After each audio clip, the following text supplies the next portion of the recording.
I think it's working. Hopefully it's working.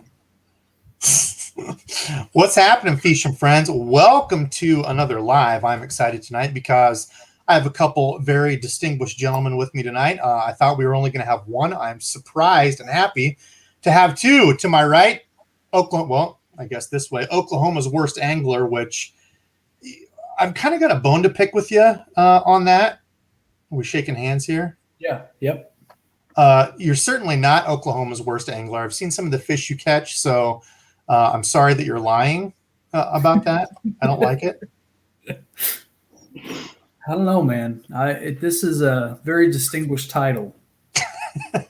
I request a name change on it. Some people think that they want this name, but they don't want this name. You don't want that. Me specifically. You don't want none of that. You don't want none of that, Okie. And Okie, John down here, Okie joining us as well. Okie Outdoors. Thank you, brother, for hopping on. Yeah, thanks for having me.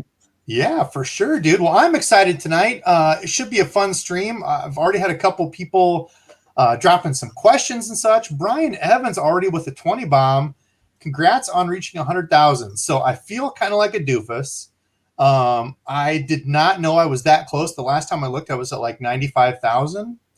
So I should have had some crazy 100,000 giveaway and stuff tonight. I'm sorry. I didn't know I was that close, but thank you guys so much. It does mean a ton to me, guys and gals, everybody out there that supports. I'm just a guy like all of you who likes to fish. So honestly, it has blown me away that my channel's done this well. So thank you all so much. Well deserved. Well deserved. Thank you. Thank you, dude. Thank you guys both. So Brian Evans, thank you for the donation. Before we even went live, he donated. That's the type of Feesh and Friends we have on the channel. So thank you very much. But tonight we are talking bass fishing tips with a couple cats who I know can slay. I've watched them. They might be, humble when you talk to them, but I've seen them slay, especially with frogs. Alex caught a monster on a frog. Okie, I've seen catch some big fish. So both you guys, I'm excited to have on. Should be fun. So I'm going to steal from Burley's podcast / live. He does a Q of the D, question of the day, him and Paul. My question is, what is your favorite potato chip flavor? Now, I believe you can tell a lot about a person by their favorite potato chip flavor. So, Alex, go ahead. Cheddar and sour cream. Cheddar, sour cream, Ruffles? Yep. Wow. Did we just become best friends? Yeah. I mean, I've got a lot of room in this garage, too, for activities. If you want to. I've got a samurai sword. I can bring it over. Was it signed by Randy Jackson? So, no, Randy Couture. Oh! No, it wasn't. I wish I was that cool. I do have a shirt signed by Matt Hughes and Tim Sylvia, though. Being Iowa boys, just an hour away from here in Davenport. I actually used to work at an MMA store. Matt Hughes came in for a signing / meet and greet thing, so I got to talk to him. He was a nice guy. Maybe I'll have to go give that and raffle that away because I don't follow MMA anymore. Unfortunately, Matt Hughes was in a pretty horrible accident deal a while back, but it's crazy how much stuff changes. But that was a different life ago. Now he was my favorite, man. He was my favorite back then. Dude, we used to get so pumped. He was a monster. Yep, he was, man. Yeah. Good old corn-fed Iowa boy wrestling. Yeah. Okie, how about you? Okay, so we got cheddar sour cream. That's probably my favorite. We should have asked or answered at the same time because now I'm gonna seem like a follower here. But cheddar and sour cream, like how can you not pick that? Not at all. Okay, so we all agree on that. That's pretty surprising because I know a lot of people will kind of give you and they'll talk about regular Lay's in the yellow bag, and it's like they don't really eat potato chips if that's their favorite, right? Like, come on. Yeah. Unless they talk about dip. So, do you guys have a favorite dip that you eat? French onion. Okay, I like the French onion. I'm not mad at that at all. No, it's ranch, and it's got to be the Lay's ranch. The Lay's ranch. Oh, with the blue top. I've seen that. Oh yeah. I'm also a blue top guy, but I'm an Anderson Erickson party dip blue top guy. I don't know if you guys have that around you. Might be like a Midwest Iowa thing. We have Anderson Erickson here, and they have like different colored tops for the different dips. I'm a party dip guy. So, fun fact, I know, completely off the fishing stuff, but I think it's fun to just go into an icebreaker, right? Have a little fun. So I figured we'd start out. We're talking fishing questions. I want to try to get to any questions you guys leave in the comments. So everybody that's watching, leave a question for us. Anything you want to answer, we're going to try to get through those. I especially want to get to anybody who donates. That means a ton to me. I saw my guy Fishing with Gramps, another good dude. I was watching him the other day. He gave me a shout out, so I appreciate you. Fishing with Gramps, there he is. Dropping a 30 bomb on me. 100K subscribers for the most down-to-earth guy in the fishing YouTube channels. Congrats, brother. Man, I am just another dude like all of you. So it means a lot to me, and it blows me away that people continue to support and give money. I love it. It's crazy. I did see some honorable mentions. John Welsh, I would say that's probably my second favorite. Dill pickles / salt and vinegars. They kind of go hand in hand. Like, I'll take either one. That would be a very close second for me. Dill pickle or salt and vinnies. You tried? We went to Canada last summer. Have you tried ketchup chips? I have. So Menards. I don't know if you guys have Menards by you, or if that's like a. I'm from Wichita, Debo. So okay. I know that. I don't know how big Menards is. I talk about places and people are like, we don't have those by us. Like Academy, we don't have any Academies up here. Like, I've ordered from Academy online, but we don't have any Academy stores here in Iowa. That's so great. Salt and Vinnies. Yes, I have had the ketchup chips. They have like some crazy stuff too, like loaded baked potato. I don't remember some weird stuff, but it's kind of like off-brand chips. They're not the best, but I'm down for whatever. I'll try anything once. So, moment of silence. Weird. I mean, I'm trying to like watch this chat at the same time. I know. I'm trying to go through questions. Okay, so I'm not going to knock you for trying anything once. Hey, I mean, got to be open. You got to try it twice to really know, though. That's right. Hey, you can't knock it till you try it. Don't yuck my yum. So, Alex, tell me a little bit about yourself. What got you into fishing?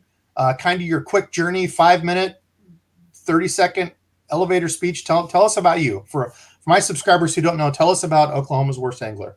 Okay. I say this because I don't advertise it. I was in the Army. I'm former airborne infantry.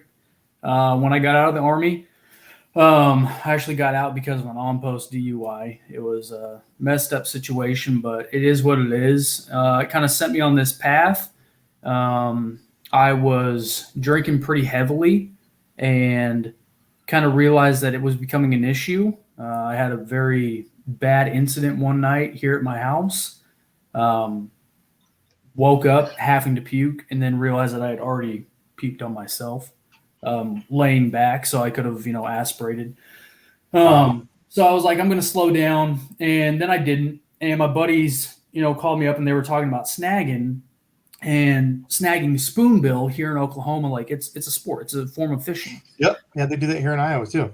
Yeah. And I was like, okay, they've been trying to get me to go out for a long time. It was a Saturday morning, and I was going to have to wake up at 4 a.m. So I was like, all right, I'm not going to go out tonight. I'm not going to go to the bar. I'm not going to drink. And I got outside early that morning, and it kind of reinvigorated my love for the outdoors. I grew up fishing, realized how much I missed it.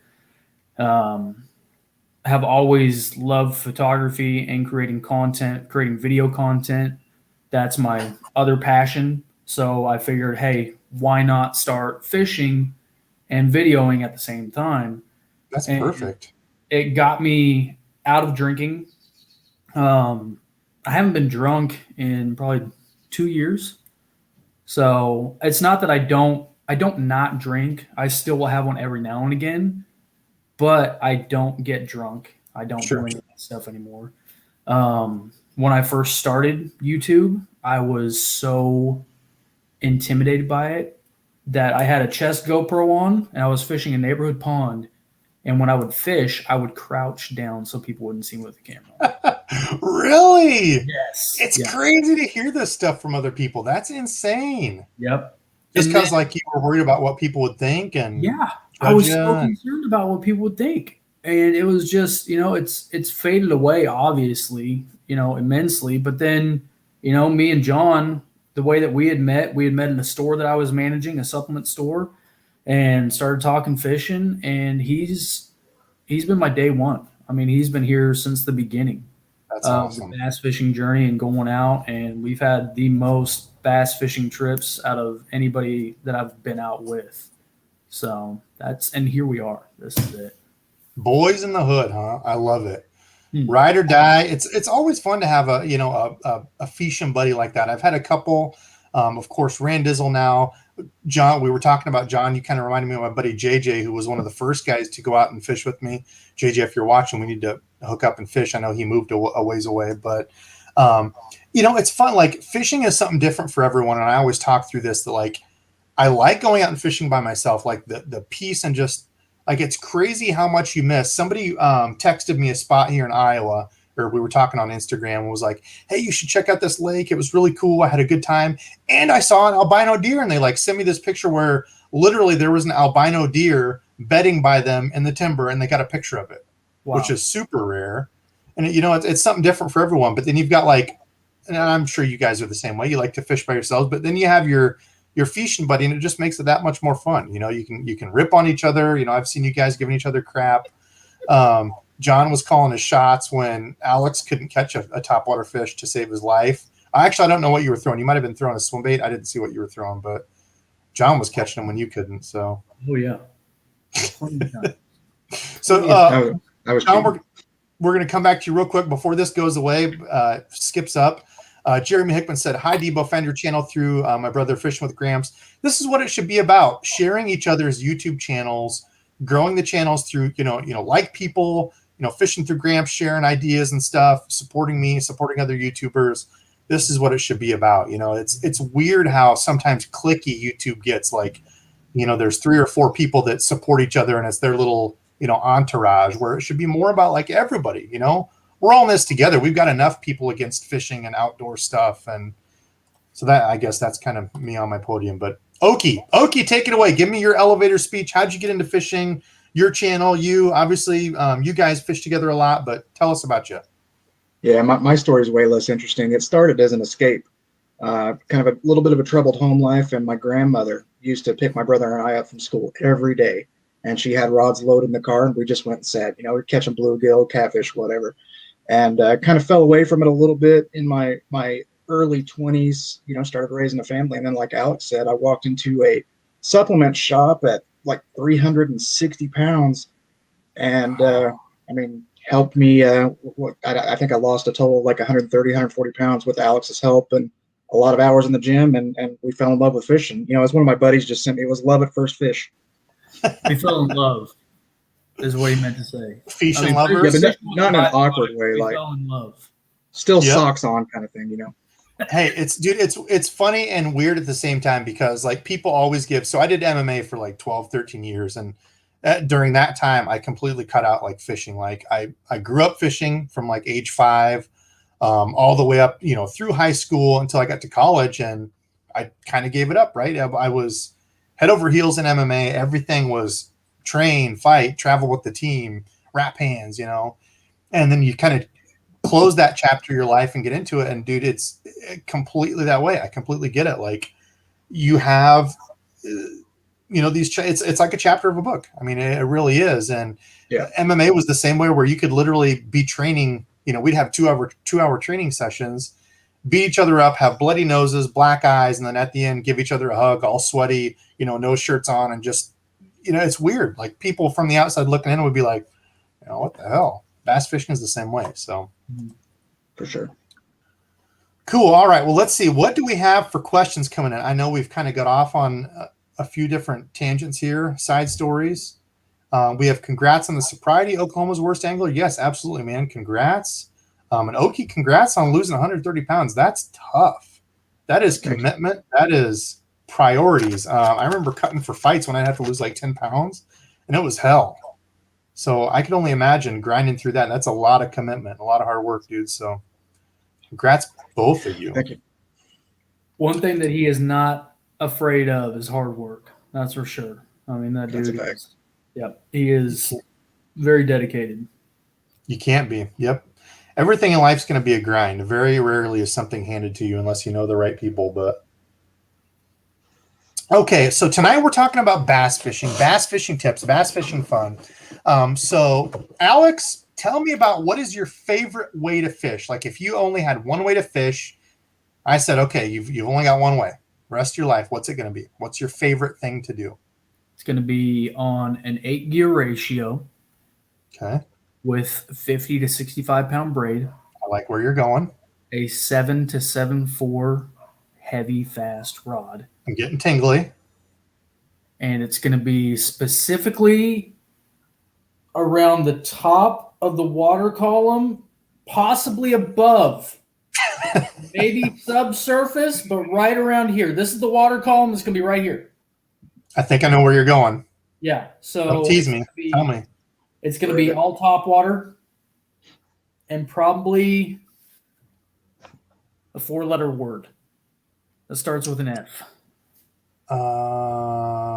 Flake? Something with flake? Yes. That's not 4 letters, is it, though?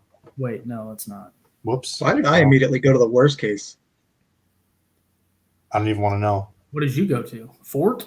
Flip? Yeah, Fort. Yeah. Flipping. He thought you were flipping stuff? Flipping and pitching? No, it would definitely be frogging. Oh, Fish in the Southeast was right. If I had a bunch of stuff planned for a giveaway, I would have done it. He was spamming the chat, Frog. He must know you. Hey, man, I'm not mad at that. I figured that's what it might be.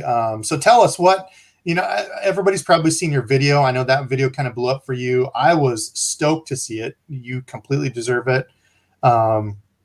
You caught a double digit, right? It was a double digit on the old Froggy. No, I mean, everyone that I've talked to since has rounded up for me, and I appreciate that.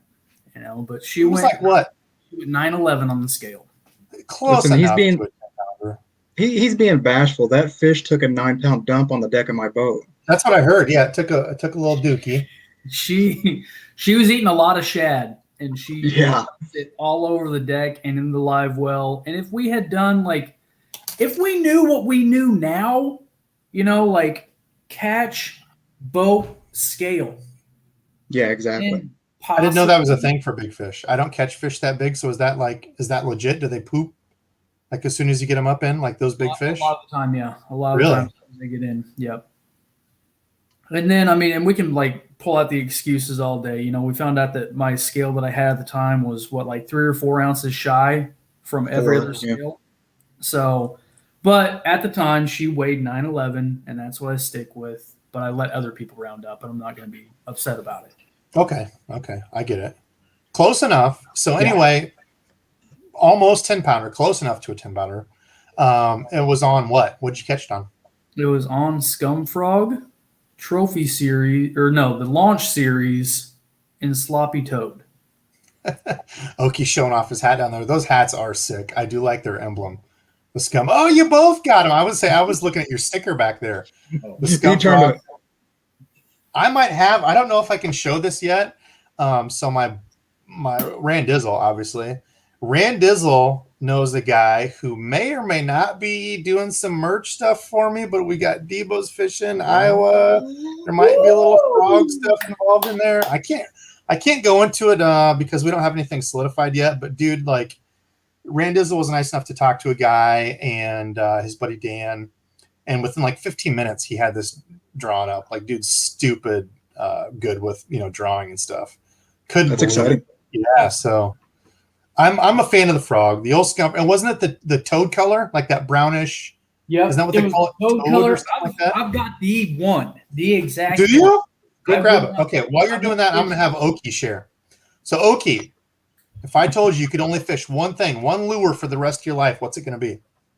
Oh, yeah. I'm glad Alex walked away. One lure for the rest of my life. I'm throwing a creature bait, probably a rage bug, T-rigging. You just I kill them all day. I love to topwater fish, but man, just something about that bug gets it done.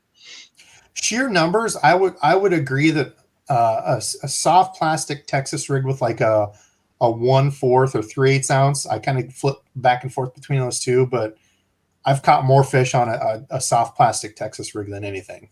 Dude, for some people, when the going gets tough, they pull out the old dinger. Okay, and the Senko.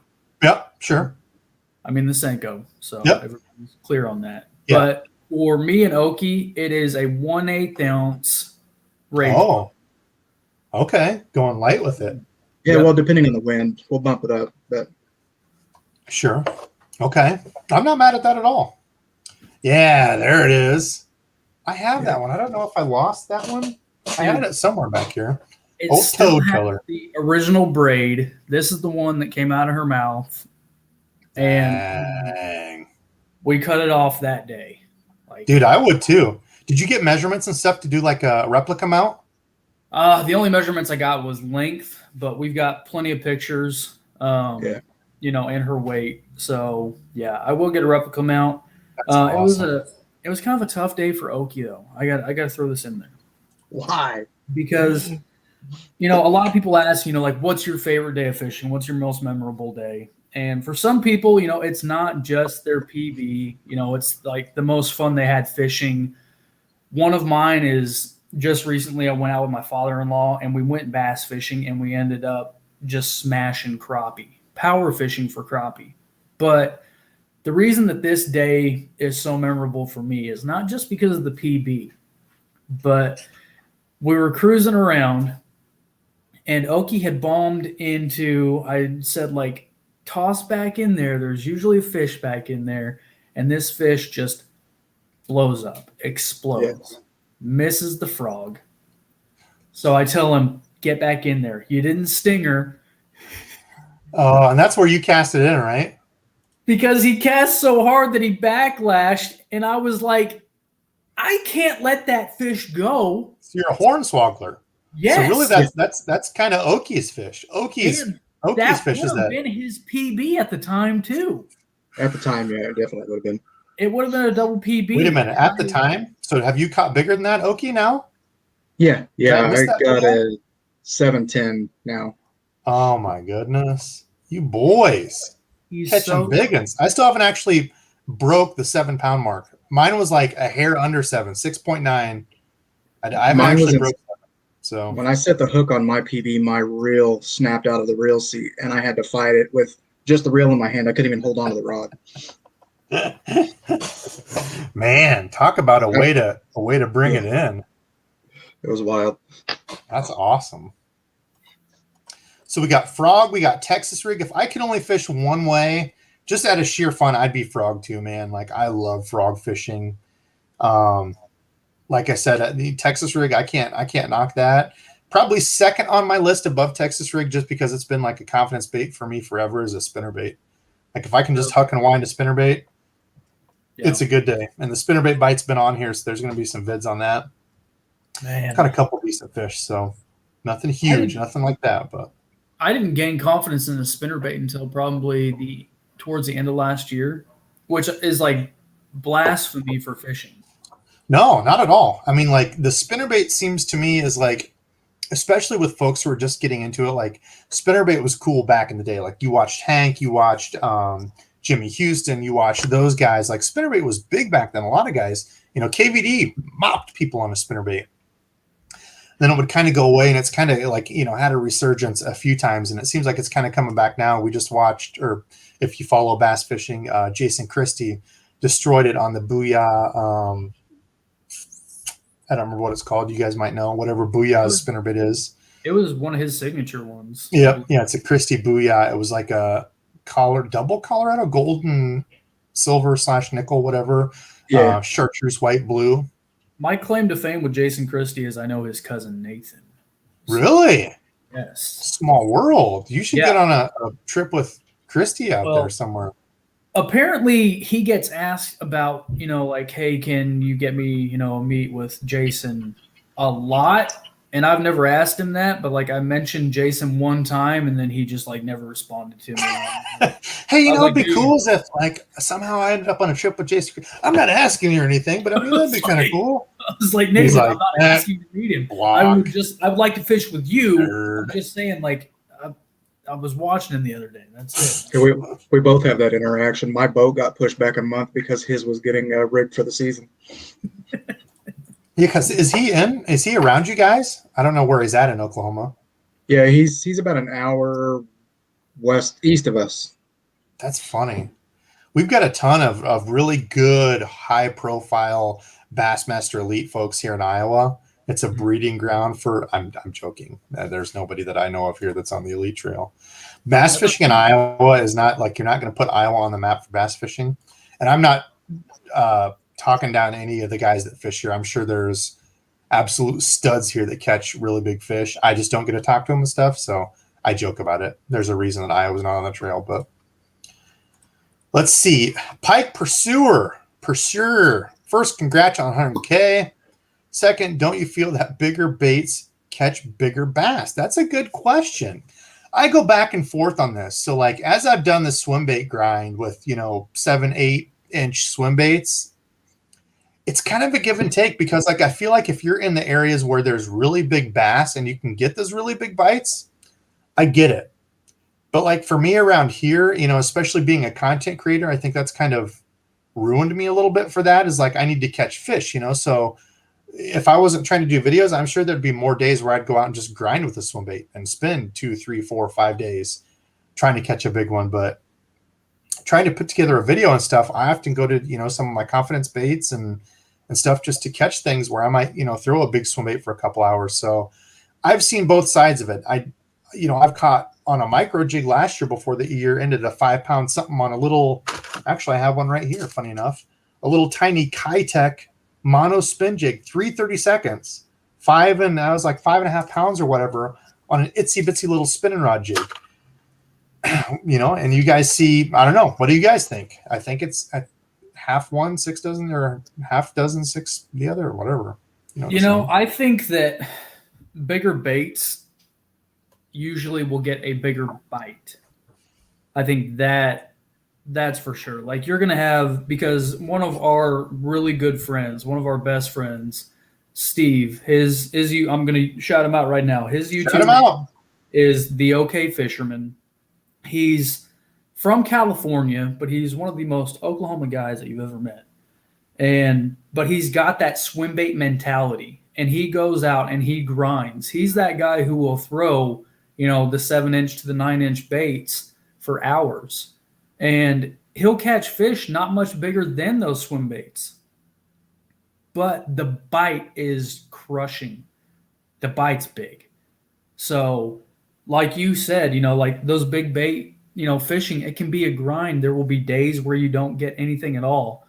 But when you do get that bite, it's worth it, because it's a bite that just will absolutely rock you, because most of the time what they're trying to do is they are trying to kill that thing, not just eat it, but they need to immobilize it. So they will destroy it. So, I want to say my biggest, no, I take that back. I have caught a very big fish on a big bait. I caught, probably, she was 7.5, 7.75, maybe 8. I didn't have a scale. I just measured her out. She was a hair over 23 inches, but I caught her on a Spro BBZ 50 rat. Oh yeah. Yep. Okay. So, but a lot of the big baits that I've thrown, I haven't caught monster fish, but they've been bites that are just crushing. So, Okie, you? Oh, I can't disagree with anything that Alex said. I'm trying to get more comfortable throwing big baits, but I'll echo that sentiment that the bite is just insane when you get bit. It's crazy. But Yeah. somebody said elephants eat peanuts too, though, and that speaks volumes to fishing. I've caught some big fish on Ned rigs. I started out, was that 2 years ago, on a jig? It was actually the Zoom, good Lord, Z-Man Shroom Finesse Jig or whatever, that kind of resembles this. 4.5 pounder was like one of my first fish of the year on a little tiny jig, So yeah, I think it's kind of time and place, but I know both ways. For me, I'm a numbers guy. If I can go out and catch 20 pound-and-a-halfers in a day, like, that's a fun day to me. I would rather do that than grind for 3 days in a row to catch 1 6-pounder on a glide bait. Debo, I want you to go out. Have you ever thrown the Okashira head? I have some. I have not thrown them. If you're are you sitting around kind of like pre-spawn activity right now? Yeah, yep. They're getting, water's 56 degrees. Me and my old man went out yesterday, Friday? Last night. Go slow roll an Okashira head and a 3-inch spark shad. Doesn't have to be this color. This is just what I had handy right here. But this has been a ridiculously fun bite. they've been hammering this around here because our weather, I mean, we've dropped 20 degrees in the past 3 days. Like, I mean, this morning it was in the 40s. It was miserable on the water. I mean, like, it doesn't sound like much, but I think my buddy Jason nailed it the best when he was talking to me last night. He's like, I don't mind the cold in the wintertime, but around spring, it's like there's something like mentally that just, it doesn't feel right. Yeah. But, you know, like we've kind of went from, we had some spawn, some waves of spawn, and now we're kind of back in that pre-spawn activity. But those little swim baits, those little finesse things, and it's because, you know, we're talking about big baits and big bass. These catch them. For sure. When they go and get stuff, I mean, it's just fun because you're usually throwing on light gear or medium gear. Yep. Yeah, me and Randy went out and we had each a 40+ fish day on an underspin with the little Reaction Innovations Little Dipper. So similar to that, dude, it was like, I think at one point I had 8 casts with 7 fish. Now, most of these were like pound and a half fish, but still, like, we found where they were at. We found the good green grass, wind-blown point. Like, it was like a video game. It's crazy. Man, that's one of my favorite things about you. I'm sorry to interrupt, but yeah, go ahead. You don't care. You love how I can't catch big fish? You don't care if you're catching the biggest. You just love to catch them. And, like, that's how I am. Same, I man. just love to catch them. I don't care if they're huge. I just love to catch them. I really do. Yeah, and like a lot of that, you just have to consider where you're at. You know, here in Iowa, I know a lot of, you know, places literally don't have that big a fish. Like, you know, maybe they do. Maybe there's, you know, a couple of them in there. But, you know, it's not like some of these Texas lakes that are known for trophy fish. You know, and that's something that I try to tell, you know, people looking on Instagram and YouTube is you see these people, I don't know how the hell they do it, but every other video they're catching a PB. I'm like, what in the hell am I doing wrong? I've been fishing since I was a kid and I can't break my, you know. So it kind of makes me chuckle, but, you know, that's kind of the YouTube side of thing is, you know, you have to have this appealing title and, you know, PB, monster, you know, all this stuff. And to me, it's just be thankful you can be out there. Be out there. You can be happy catching fish, you know, whatever the size is, just go out and have fun. So for sure, man. Let's see. Couple donations came in. Make sure I get to these. Fishing with Fitz says, I feel buzz baits, frogs, and whopper ploppers are window baits first of the morning.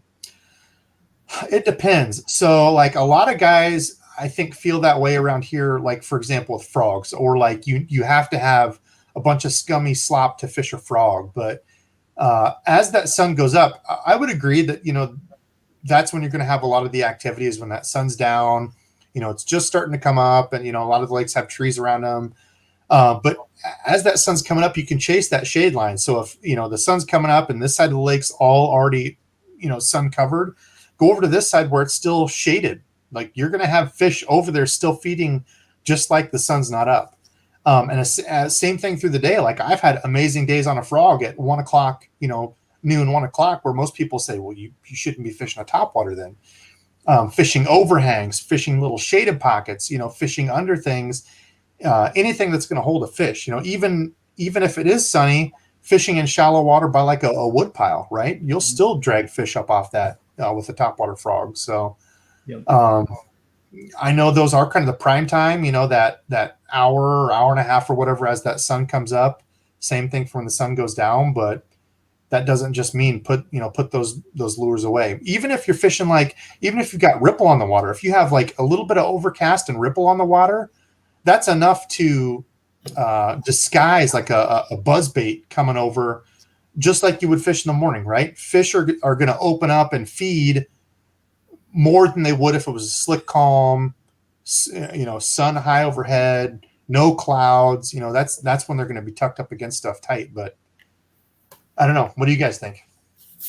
I agree with that 100%. Me personally, though, like when it comes to open water, I'm not going to a frog first off. And that's mainly because of how I fish a frog. I fish the scum frogs very differently. You know, the trophy series has got a different action to it. The launch series has a different action to it. I feel like they definitely work best in heavy grass situations, heavy slop. You can get a launch frog walking just like you would any other frog. But if I'm putting on a walking bait, I got to go to a popper or I got to go to a spook. That's what I'm going to go to. Sure. And Yep. I used to be a fanatic about a whopper plopper, but I haven't thrown a whopper plopper in months. I mean, probably like 6+ months. I'd say closer to a year, Alex. Probably, yeah, probably closer to a year. And like, I mean, really dedicated, throwing a whopper plopper. And I think that's just because I gained a lot of confidence in the buzz bait, but there's something about like tricking a fish into eating. And for me, it's like on that straight, cast and retrieve whopper plopper, it almost felt too easy sometimes. So I'm like, all right, I want to get, a popper or I want to get a walking bait and trick these fish into eating, and then figuring out like if they blow up on it and they miss it, what do I follow up with, or what do I do right away that brings them back? And I've been able to figure that out with walking baits especially, but that's what I'm going to go to personally. But I mean, throughout the day, the entire day, I don't think there's any time of the day that I'm going to say I'm not going to throw top water unless it's blowing probably like 30 mile an hour. Okie? Yeah, for me, it's got to be the spook, and I just started getting into the bigger series for those. But I love walking one, and I got the 190 whopper plopper. People were talking about those. That thing is like it's big as your arm, right? But open water. Alex talked about our buddy Steve. I watched him blow up a 6 in the middle of the lake with a whopper plopper. It was the craziest thing I think I've ever seen. Just random blind cast and drilled it. So yeah, and like I think the hard part for people is especially like people starting out is they're so focused so focused on what's above the water, right? So, and Right. this was really hard for me. Like fishing with my dad is, he would be out on a hump or something in the middle of the lake or in like a saddle. Yeah, what is that? The Jamaica buzzbait or whatever. I saw TJ in there. TJ in the house? Yeah. I'm way behind on comments. I'm 8:29, so I'm about 10 minutes behind. If you guys haven't followed Jim, Tackle Junkie TJ81, Jim's a good guy, good buddy of mine. Make sure you go follow him.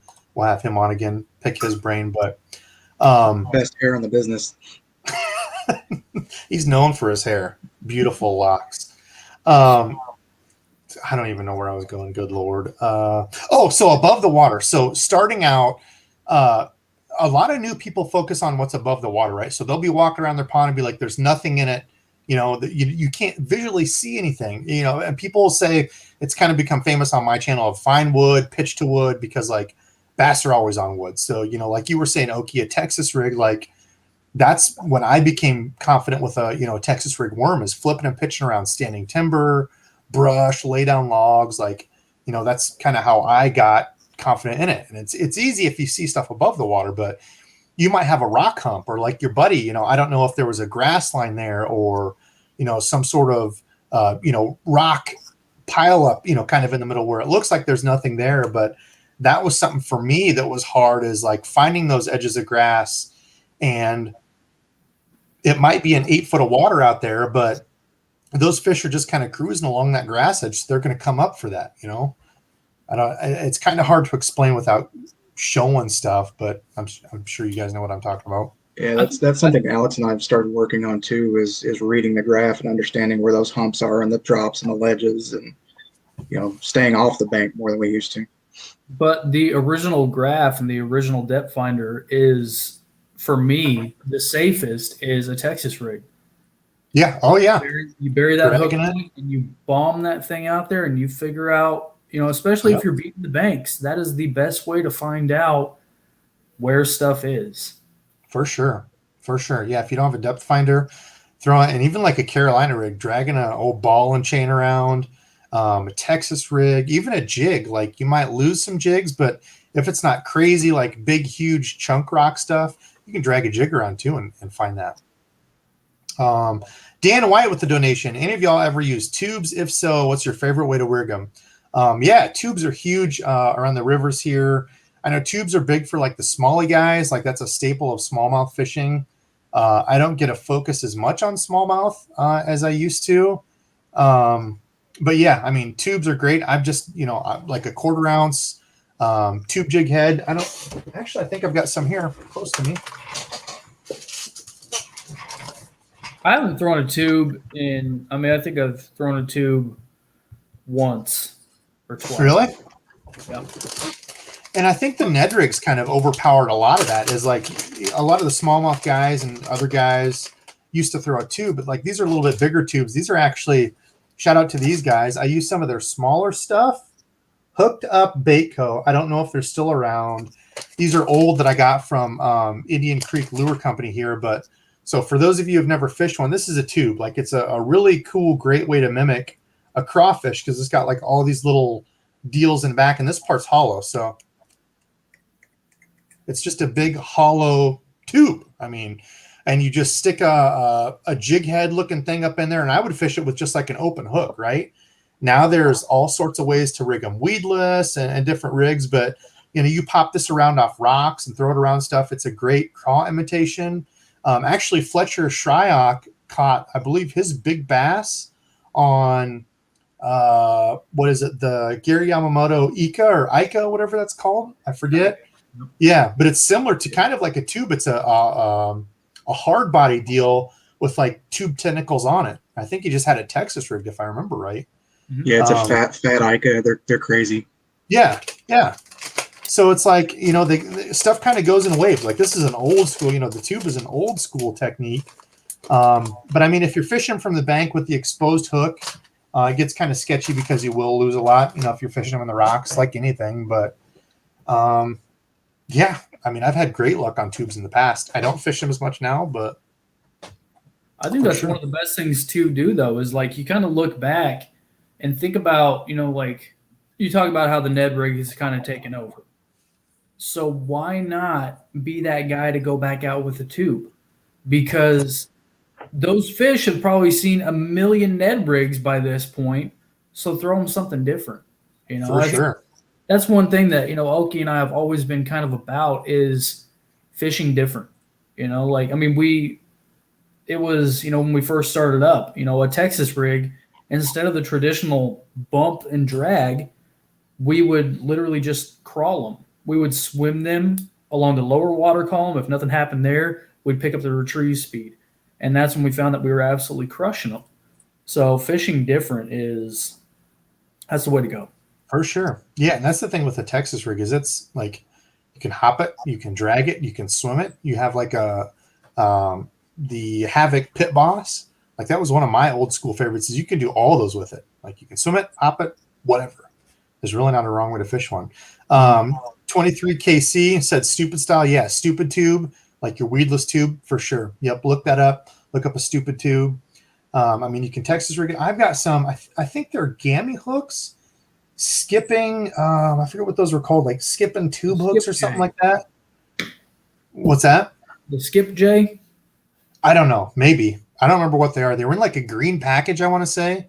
Gammy with a green package, but you could rig your tube completely weedless. Like it's kind of a weird turn on it and it lays up against your tube weedless. So there's different ways to do it. Look it up. But yeah, tube definitely catches fish. Any of the hardcore smallmouth guys will tell you that. Let's see. Team Bass Pack. I have a question for all you guys. Thunder Cricket or Chatterbait? So let's start with that. I think this is a multiple part question. I have not done enough with and I'm assuming you're talking about the jackhammer. Maybe not. I don't know. I like the Thunder Cricket. I know there's some people that didn't. Some people that said it was like more of a finesse. Like the thing for me with the jackhammer is it's extremely consistent. I fished one for a full night. It felt great. And then the next day I lost it right away, which is I lose chatterbaits more than anything. So it's hard for me to spend $37 on a chatterbait, whatever the jackhammer costs. But I like the Thunder Cricket. I've had really good luck with it. Super sharp hooks, good hardware. Maybe it does vibrate a little bit less, but I don't know. You boys, what do you think? I gotta say, I'm Team Jackhammer all day. Okay. And I hope for the Strike King reps that are watching this, they don't ever get mad at me for saying this, but I think that the skirt is it's so inconsistent from model to model. The skirt material, I've got some that it looks like there's maybe 7 strands on there, and then I've got other ones that are full. Really? Yeah, and the rubber band. I just like the jackhammer better. I do feel it is more consistent. I feel it thumps harder. Yeah, I'll give it that. Luck with them, but I mean, like you said, it sucks when you lose one. Like if I'm fishing from the bank, I'm not going to throw a freaking jackhammer. Yeah, Chatterbait Custom. I will die on that hill. I think for the money, Chatterbait Custom, which is a Tackle Warehouse exclusive. I'm not sponsored by Tackle Warehouse. I love them, but they could care less about me. Exclusive to them, best bang for your buck. Like if you get them on sale, they're like $4 something. So it's like the price of a regular Chatterbait.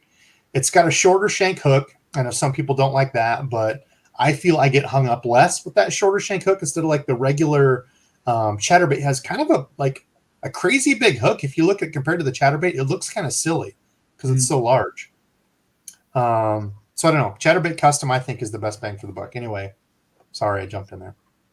Oh, I think that's all I was going to say. I won't throw a jackhammer from the bank. Not normally, unless I'm very familiar with the water. I have gotten a lot better about getting stuff unsnagged. I'm very good at picking out backlashes now as well. So I've had some practice there as well. I'm kind of like, the go-to guy for when you got backlashes. But I wanted to like the Thunder Cricket because I've always been kind of that guy to buck the system and go against, the grain. But after throwing the 2 of them, it was just, and I think also because down here we deal with a lot more dirty water. So that harder thump from the jackhammer compared to the Thunder Cricket, there's guys that will argue, Thunder Cricket is better in clear water because, it's not as aggressive. That's when I say just get a stealth blade, because a stealth blade jackhammer is literally it's a vibrating swim jig. You don't see that blade in the water at all. I think it thumps harder. I think the action's better on them. I just think the entire package of that chatterbait is better than the Thunder Cricket. Okay. Oki, any different thoughts? No, not really. I mean, I've got Thunder Crickets more than I think I have one jackhammer. It's a stealth blade, like Alex said, but I've got the several Thunder Crickets. But I'm a simple guy. I'm just going out and buying a dozen, or not really a dozen, right? Just the OG chatterbaits, and they got to have that silver blade, because like Alex said, with that stained water, I want something that's going to throw a little bit of extra light. But no, man, I don't have a preference necessarily. I don't like losing tackle, and I definitely don't like losing $20 tackle.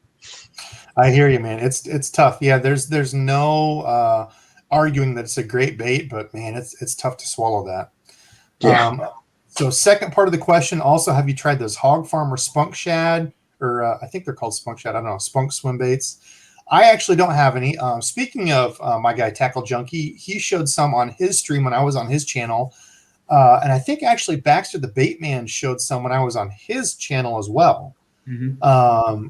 Those guys have fished them. I think both of those fellas said they liked them. I've not fished them. It kind of reminds me of the 10,000 fish. Yoda worm. Yoda worm, yes. I fished a fluke on a chatterbait a lot. I like it. Like if you want just like if you go with a big creature bait, which kind of, I guess, surprises me. I see a lot of people that say they fish like a big craw on the chatterbait, but I've noticed if you go with like too big of a craw, like the chatterbait doesn't run consistent. It doesn't vibrate, and I don't know if that's just people not knowing what it should feel like. But speaking of my buddy JJ, we were out one time and he was throwing like the big 4 or 4.5 inch whatever pit boss that I had some. He threw it on and it wouldn't chat. He's like, "What's wrong with my chatterbait?" I'm like, "I think that thing's too big." And he threw on like a fluke or whatever I had, and it worked perfect. So like if you get something too big, it works against that vibration because you've got the blade vibrating and sending that vibration back and moving, the plastic that's on the bait. So like with a fluke or that Spunk Shad, which is just like a pointed tail worm, like there's no ribbons, there's no appendages. It's just like a pointy tail plastic. It's not working against the jig, right? The jig's vibrating. It's moving back and forth, and it's making it kind of shimmy back there. And it's not just the appendages. I mean, it's like the thickness of the body of that. The profile, the whole profile. Because I mean, like I was a twin tail, you know, Rage Menace. That was my go-to trailer, Sure. Yep. which was great because, you know, it's skinny and, you know, you got the two appendages at the back. But recently, and it was because, you know, I was on with Baxter Bateman, and he was talking about, you know, running the 6 Sense Fluke as a trailer. Yep. And I was like, I don't know why I haven't done that. And I've been doing that since. And I love the action on it. It's a completely different look. So, I mean, that could be for those guys that, you know, you're running that creature bait or you're running that, you know, twin tail grub and you're not getting bit, change up the profile. You know, if you know the chatterbait's hitting, but you're not getting bit on it, change the profile.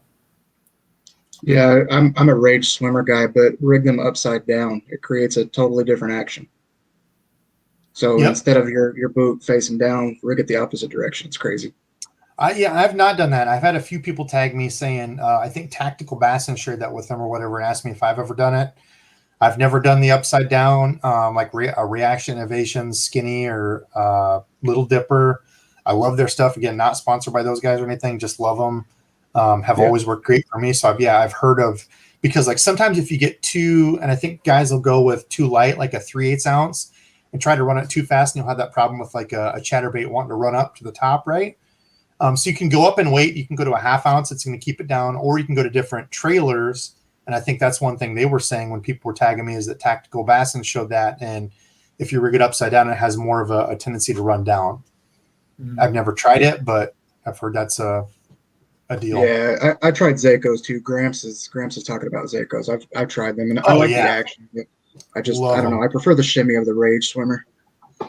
Yeah, and dude, that's what's awesome about fishing is it's a personal preference. Like I love the Zako, however the hell you say it. Yeah, I'm not sure how to say it. Yeah, that's one of my favorites. Like that, a fluke or like a some sort of boot tail for me. Like I was saying, paddle tail kills it, and then you'll have, you know, like you might like the Rage swimmer. There's other people that might like a spark shad, or there's no right way to do it. You know, that's what's good. And there's tons of options.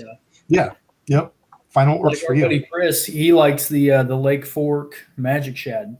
You know, it's a lot like the Zako. Yeah, I've that horizontal tail to it. I actually might have some right here. I used to use those a while back. Then I got on the Zako kick, and it's funny how you go in waves of using stuff and you find your new favorite. Yeah, it was same for them in like the ring fry. Like I used a Lake Fork ring fry forever, and I just hated the fact. Actually, talk about a fishing nerd. Going out with my old man last night, I wore the same jeans 2 days in a row. I admit I'm dirty. But I threw my wacky tool in my pocket last night when I went with Pops. And the thing I didn't like about those Lake Fork ring fries is you couldn't get them like in the wacky tool because they're like a ribbed bait. Yep. So I switched over to a grande bass deal. Yeah. So it's like you kind of go into, what is it? I think the rattlesnake that they call it, which has like a tapered tail. I've been using the junior rattlesnake. I've used that for chatterbait trailers. Yeah, sure. Yeah, certainly could. I've never tried that. There you go. Because I mean, if you don't have a discount to Carl's or you don't want to wait on shipping, it's almost identical. Well, not.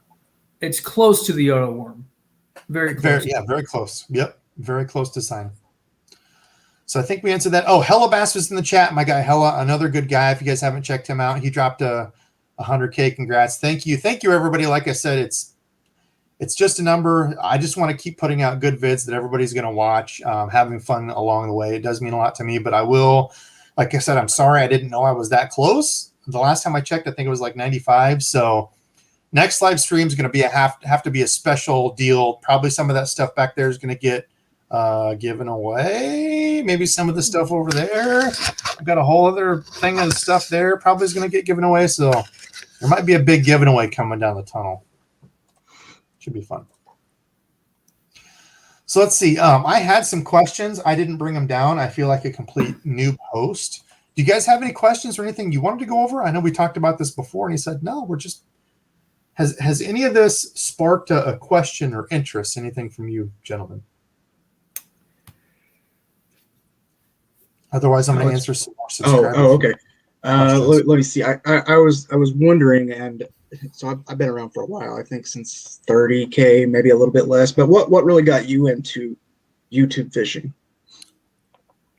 Well, for me, so when I first started fishing, like with some of my other buddies who hadn't fished a lot, before I started filming, they said, you should start like a YouTube channel. There's people that do this. And I wasn't. So the funny thing is, before all this, I was completely against social media, hated Facebook. I was on MySpace for a while, and that was like the most treacherous, mean thing you could do, where you have to pick like your top 5 friends or whatever and like rank them in order. And there was just so much drama. I flipping hated it. So I was like, I'm never going to get on social media ever again. And I took a lot of heat once I started YouTube and Facebook and all that, because people were like, I thought you hated social media, right? I had people who were like, you watch some fishing shows. Like, it's crazy that there's people out there doing this. You're a good teacher. So I'm like, you know what? I'll try to film some stuff. And from day one, I said, I'm always going to be a positive influence on social media. I don't want to be negative, doing negative stuff. Like, there's enough of that out there. So that's kind of what got me into it. Really just sharing my experience, and it blew up. I remember you talking about that, man. That kind of snapped me out of, because I kind of hit like a negative point. I got salty. I think we've all been there. Oh yeah, dude, it's natural. Like, so, but yeah, I remember you doing that video, and I think I remember talking to John about it, talking to Oki about it, and I was like, dude, he's right. Like, I need to just brush it aside and just do my own thing. And people, I had watched other YouTube videos, because I'm not a techie guy. When it comes to tech stuff, I'm horrible.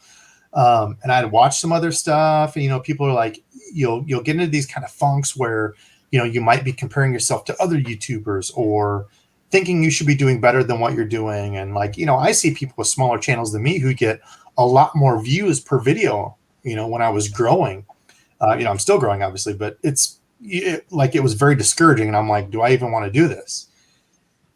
And it's just like anything. It's just like MMA. It's just like basketball. Whatever you do in life, there's always going to be somebody that's better than you. There's always going to be somebody who you are better than, right?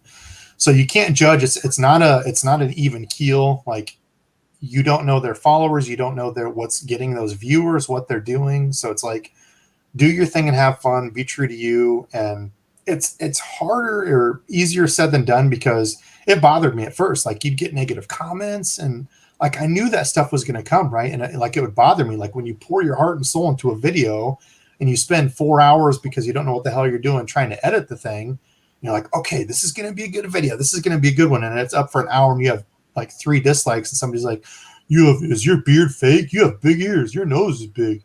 You talk stupid. And then you're like, oh man, I do have big ears. I do kind of talk stupid. He's been reading my comments, Alex. Right. And it bothers you. And then you cross that point where it's like, you know what? There's so many people doing YouTube stuff. Like, I'm just going to do my thing. And I always tell people, it's like music. Like, I'll play a song. Like, Korn's is my all-time favorite band ever. Love Korn. Love hard rock, Slipknot. And I'll play that for some of my buddies, and who are big into rap and hip hop, and they're like, dude, that stuff is garbage, right? And they hate it. And I'm like, this is my favorite stuff. I could listen to this all the time. So it's just like YouTube, right? There's some people you gravitate toward, and it feels like you're their buddy, and you love to watch them. And there's other people who are like, I can't stand this guy. I can't watch another one of his videos, so can't take it personal. But you don't go in there and you tell them, like, I can't stand you. I'm not going to watch any of your videos or anything like that. Right. Yeah, that's not going to solve anything. Some people like that. Some people like drama. That's not my thing. I hate it. Yeah. I think early on, Alex gave me some advice that it resonated with me at the time, but I think now that I look back, it even makes more sense. But don't, like you said, it's a saturated space. You can log into YouTube and there's thousands upon thousands of fishing channels. So don't compare yourself to anyone else. Yeah. Just do your thing and be true to you, and the right kind of people will gravitate towards you. You're going to have some negative, but you're going to have largely positive. Yeah. That's the thing, is like YouTube, anybody can be a critic. It's like the I forget what the hell the dinner thing is, where you can rate like restaurants or whatever. Anybody's a critic, over the internet. Would they say that stuff to my face? 9.8 of those people out of 10 wouldn't. I guarantee it, And it's just like, and some people, I've actually called people out in my comments that are like, you're stupid because of this, this, and this. And I'll call them out and be like, hey man, this is why I did this and this. They're like, wow, I actually appreciate you for responding back. I'm sorry. I was just in a bad mood or whatever. So you never know. Like everybody's fighting a battle. You never know what. Or anything like that. Yeah. Because I've put out some videos. I'm not about drama, but I don't shy away from controversy. I completely different thing. No. Completely different thing there. You're speaking your opinion and you're not afraid to share it. There's a difference between sharing your opinion and stirring up stuff for the drama for the sake of drama. Yeah, drama and views and like, hey, like I get asked all the time, and I know you've done your thing on the Guggenrod, right? Mm-hmm. I just watched that video a while back. I get asked all the time on Guggen stuff, and I kind of joke about it because it's like it's like the old my old lady used to watch them. What the hell was it? The vampires and the things. She watched that stuff when it came out. Twilight. Yeah, either your team Edward or your team Jacob, right? Yep. And it's like, that's the way, like, you're 100% team Guggen. You love them. You only fish their stuff, or you hate them. And it's like, there's no middle ground. I'm like, I don't understand it. Like, I've fished Guggen stuff. I like some of their stuff. Some of their stuff I could care less about. Like, it's just it's whatever. And that's the funny thing. For me, like, talking about the Guggenrod video, I had, because, I just put that out and I've got, tons of positive feedback on the rod video. Sure. Yep. But just yesterday, I had a dude who commented on the clickbait video because I was not a fan of the clickbait. I mean, like, I'll take it back out and I'll do another Trash or Pass episode on it, knowing what I know now. But this guy was just like, so how much are your signature lures, since they're so much better than the Guggen baits? And it just kind of makes me think about how much I've changed. And I'm leading into a question for you. But, like, me dealing with, the negative comments, I used to be so combative. I would want to, just like make them feel dumb in the comments or, like get into it with them and just to drive my point home. And now I literally, my favorite thing to do when someone is butthurt or mad at me in the comment section is to just put LOL and just let them know, like, you're not phasing me. Like, I'm sorry that we have a difference of opinions, but I'm not going to feed into this, and I'm not going to do that. And so my question to you is, like, as you've come up, as you've grown so much, do you just ignore the negative comments at this point? Do you just kind of let them roll off? Do you ever engage? Did you? I would say there was a point in time where I did on some, like, where I would feel like I would have to, what's the word? Not necessarily defend myself, but like justify my point on what I was doing. Like, you feel as like, I don't even know what the percentage would be. 99% of people won't even put themselves out there on a YouTube video, right? You're too scared of failure or what people are going to think you or judgment, right? So that stops a bunch of people. Once you start doing that, then you have to get over the second hurdle of, okay, I did it. Great. And you're thinking, I'm a good person, right? Nobody's really going to dislike my stuff. And people will dislike you and roast you for anything. It's crazy. Like, the way your hair's combed, the way your beard sits, like I've literally had people like, dude, your beard looks so stupid. Is that fake? Real comment. People have said, like, you've got big ears. I'm like, I know. I've got a little bit cauliflower ear. I've always had big ears. People talk about my big nose. I'm aware of this. I got a big nose. At least your beard connects. There are some dudes out there in this YouTube industry and their beard won't connect. So that's all I'm going to say. It's a little thin here. I got to grow the Fu Manchu over it. It's like a beard comb over. You don't have to brush up on your neck beard, though. I mean, dude, I get like neck beard. Oh, I hate it. I hate having a neck beard. Hate it. Some people love it, and again, I'm not going to rag on the people that do. Okay, I'm just lazy. Neck beard, that's fine. Not going to rag on you. Trim that stuff up. I feel like I'm being picked on right now.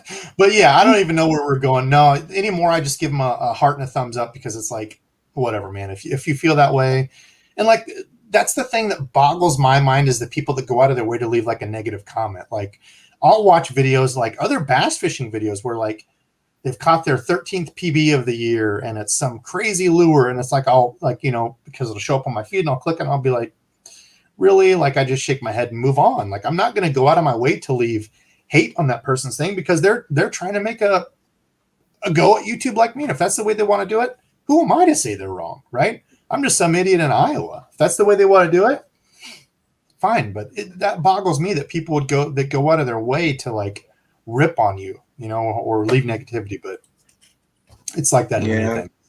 I refuse to let anyone dictate my personal happiness anymore. Yeah. And that's exactly what it is. Like after that person leaves that comment, do you think they're sitting and stewing for 2 hours like you over some mean comment? Nah, they left it and they're already on to the next one to see what they can do to stir up that pot, right? Yeah. Crazy Crawler with the donation. Congrats on the, I think you meant 100K subs, 1K subs. I'm not sure. Whatever it is, I don't care. You donated to my channel. It means a lot to me, whether I have 100 or 1,000 or whatever.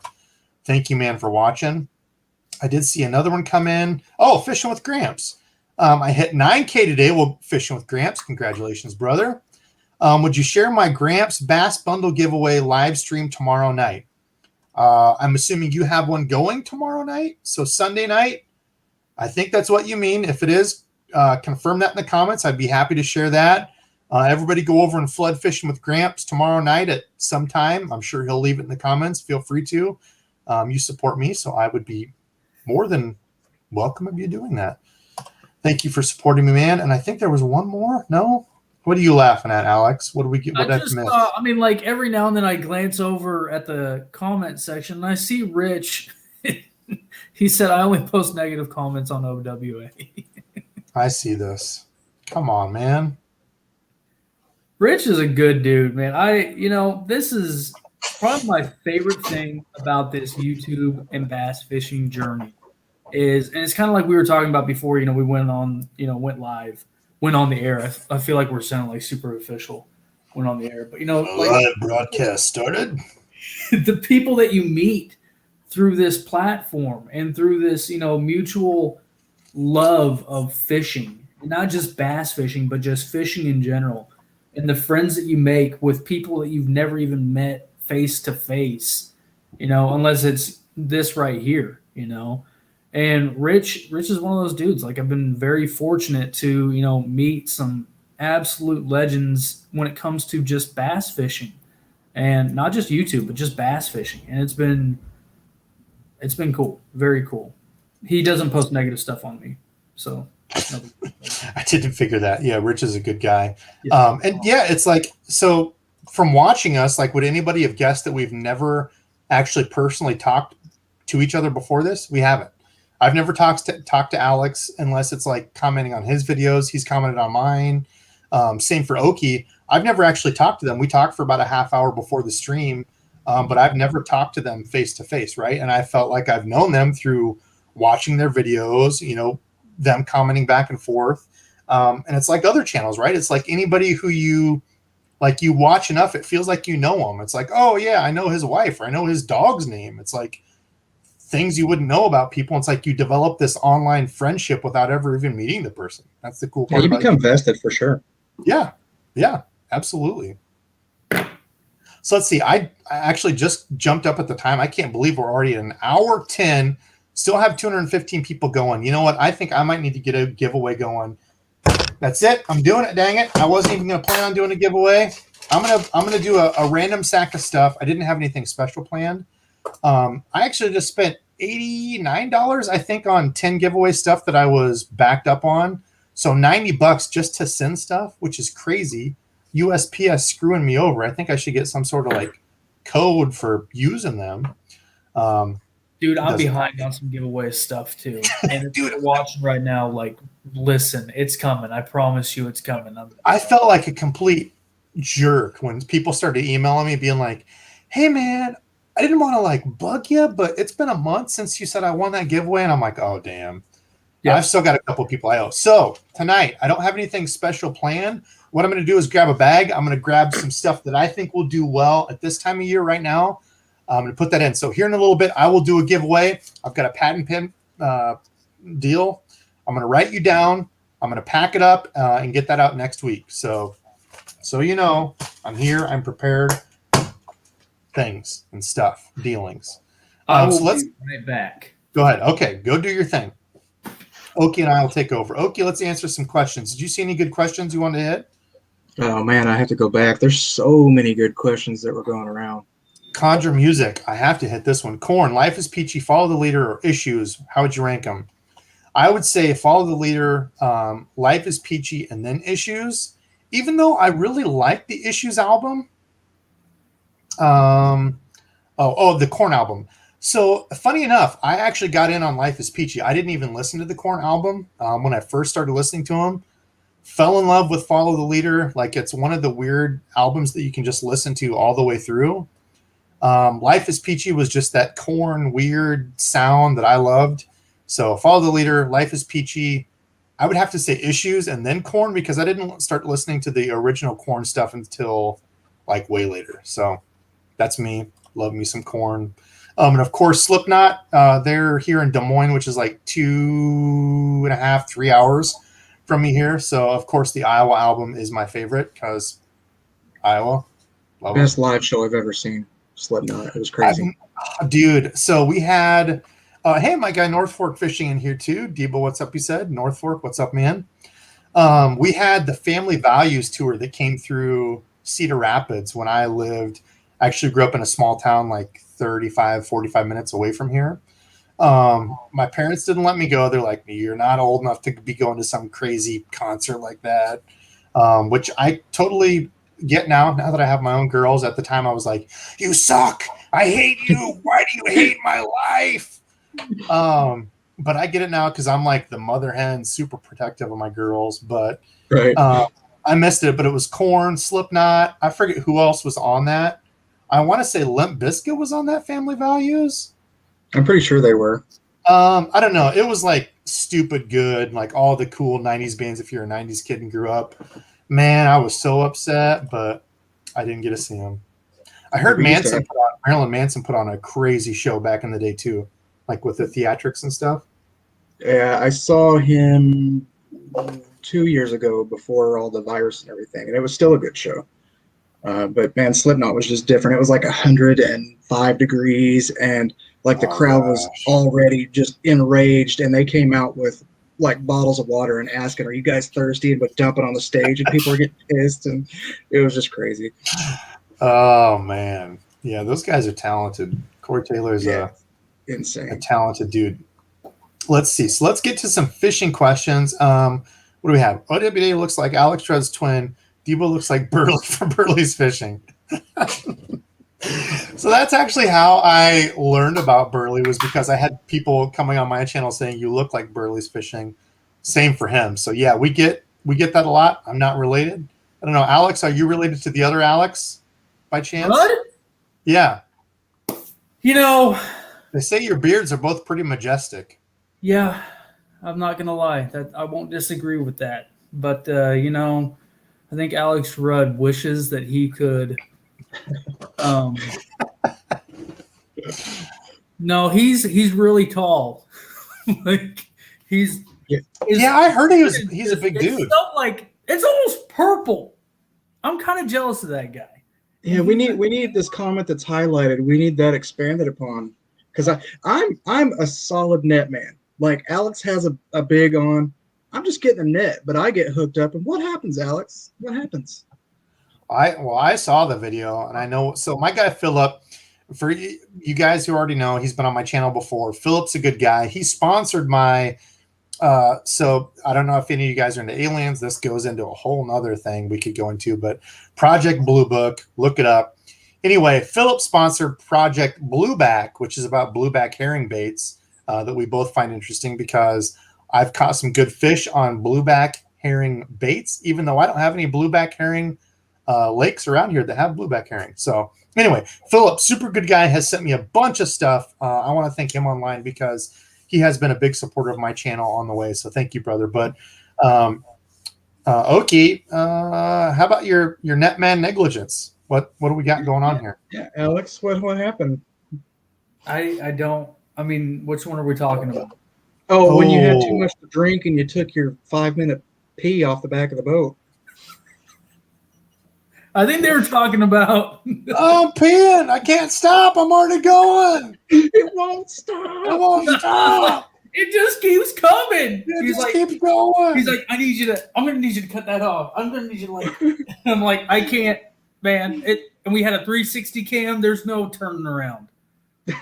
You know. Yeah, that is cool. Those edits on that thing, I've never seen that. Maybe more people do that. I don't watch YouTube very much. I'm guilty of that, but the switch back between you two, that's pretty freaking sweet.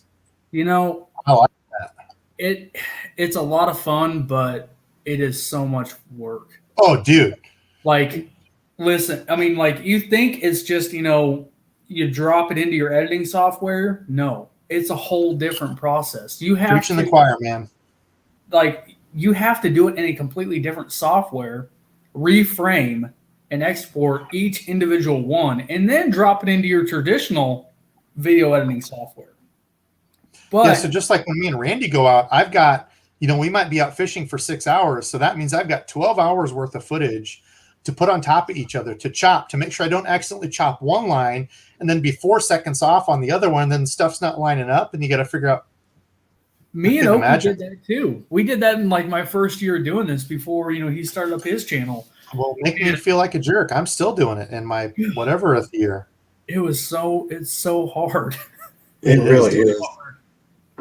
You got 2 GoPros, you got 2 different big cameras, you got a 360 cam, you got a drone, you got the trolling motor cam, the net cam, it's crazy trying to stitch everything together.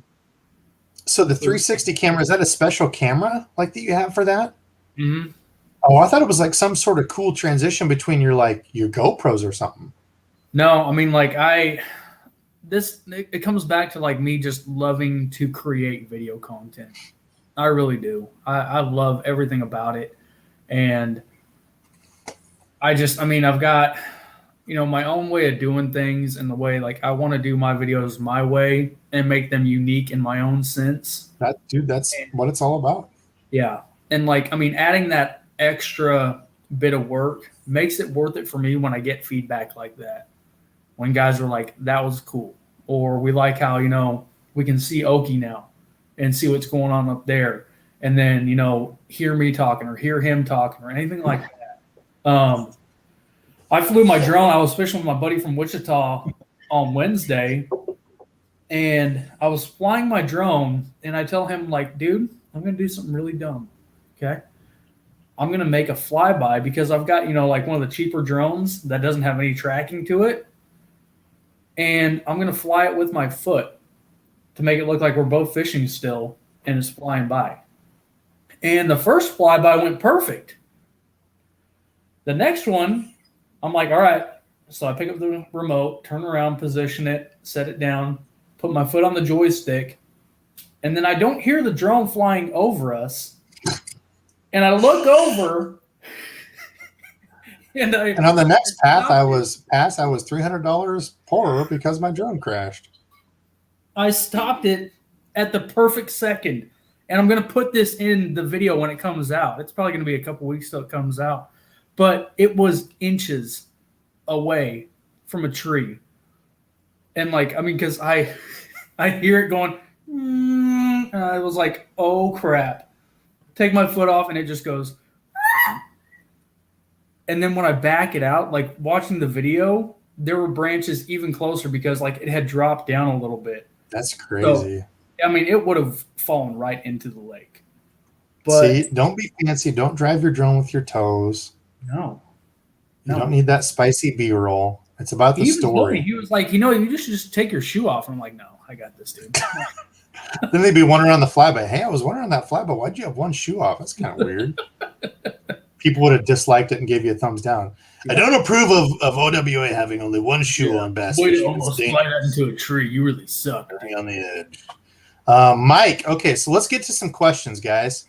Mike Ruiz says, just picked up the Fuego. I do have a special love for the Fuego. I think it's one of the best at the $100 price point. How do you have yours set up? Same as any other one. I would say like halfway with magnetic brakes, spool tension so there is just a tiny bit of side-to-side play, or just set your spool tension so there's no side-to-side play. And if that's a little bit too loose for you, I don't know. That's what kind of baffles me. And it's all on the individual. Like, I think the Fuego is one of the easiest to cast. Those, I think, what do they call it? Mag forced. I would call it the mag force brakes. Mm-hmm. Other people have said they can't get their Fuego dialed in, right? So it's like, I don't have the golden answer, everyone. I like the Fuego. I think it's a great reel. Actually, I think they jumped it up, which is kind of strange. I think it's like 110 or 115 or something now, but still a good reel. Yeah, unpopular opinion, but reel tuning is strictly to the individual as well. I mean, there's no There's no Yep. magic setting. Yep. Let's see. I did have some. Oh, here was one. Let OW Day talk about them. Jackal TN Lipless. I don't know what that is. I must have missed this one. So they're in my tackle bag from the donation I did this morning. But I used to hate Lickless Crankbaits. Actually, Really? I got them right over there. I used to hate them. I was never comfortable with them. I didn't know how to fish them. I'd always get them hung up. I'd always snag up and never liked them. And when I started that series of Trasher Pass, someone recommended they wanted to see the Jackal TN or the LV 500. And again, because I like to kind of like go against the grain, I knew, Tactical Bass, and they did all the reviews over the LV 500. And I was like, I'm going to check out this Jackal. And I didn't want to start with the 70, which is the big one right here. That's in the RT Minnow. So they've got like that tungsten lip, and they're Cool. extremely loud, but I didn't want to start with that big one because I wasn't comfortable with it. So I got the TN50, which is this guy right here. Very tiny. I think I got some blanks that look like those that are supposed to mimic the Jackal stuff to paint. Yeah. And it was absolutely killer. And it gave me all the confidence in the world to throw a lipless from throwing the 50 to the 70. Oh, yeah. And I mean, I think that they are some of the best to yo-yo, to rip out of grass. I think that they probably stay the most true when you're burning them as well. They just they don't roll. So I need to interrupt for a minute and fanboy a little bit. You just brought up blanks, right? And that's one thing that I should have asked you when you asked if I had any questions, or it's more of a comment. But to see your progression in your painting, man, it's absolutely crazy. Some of the stuff that you've posted is just. I'm jealous. I wish I could do that. Like, I don't have any discernible talents, but it's phenomenal. I have zero. Like, I can draw stick people.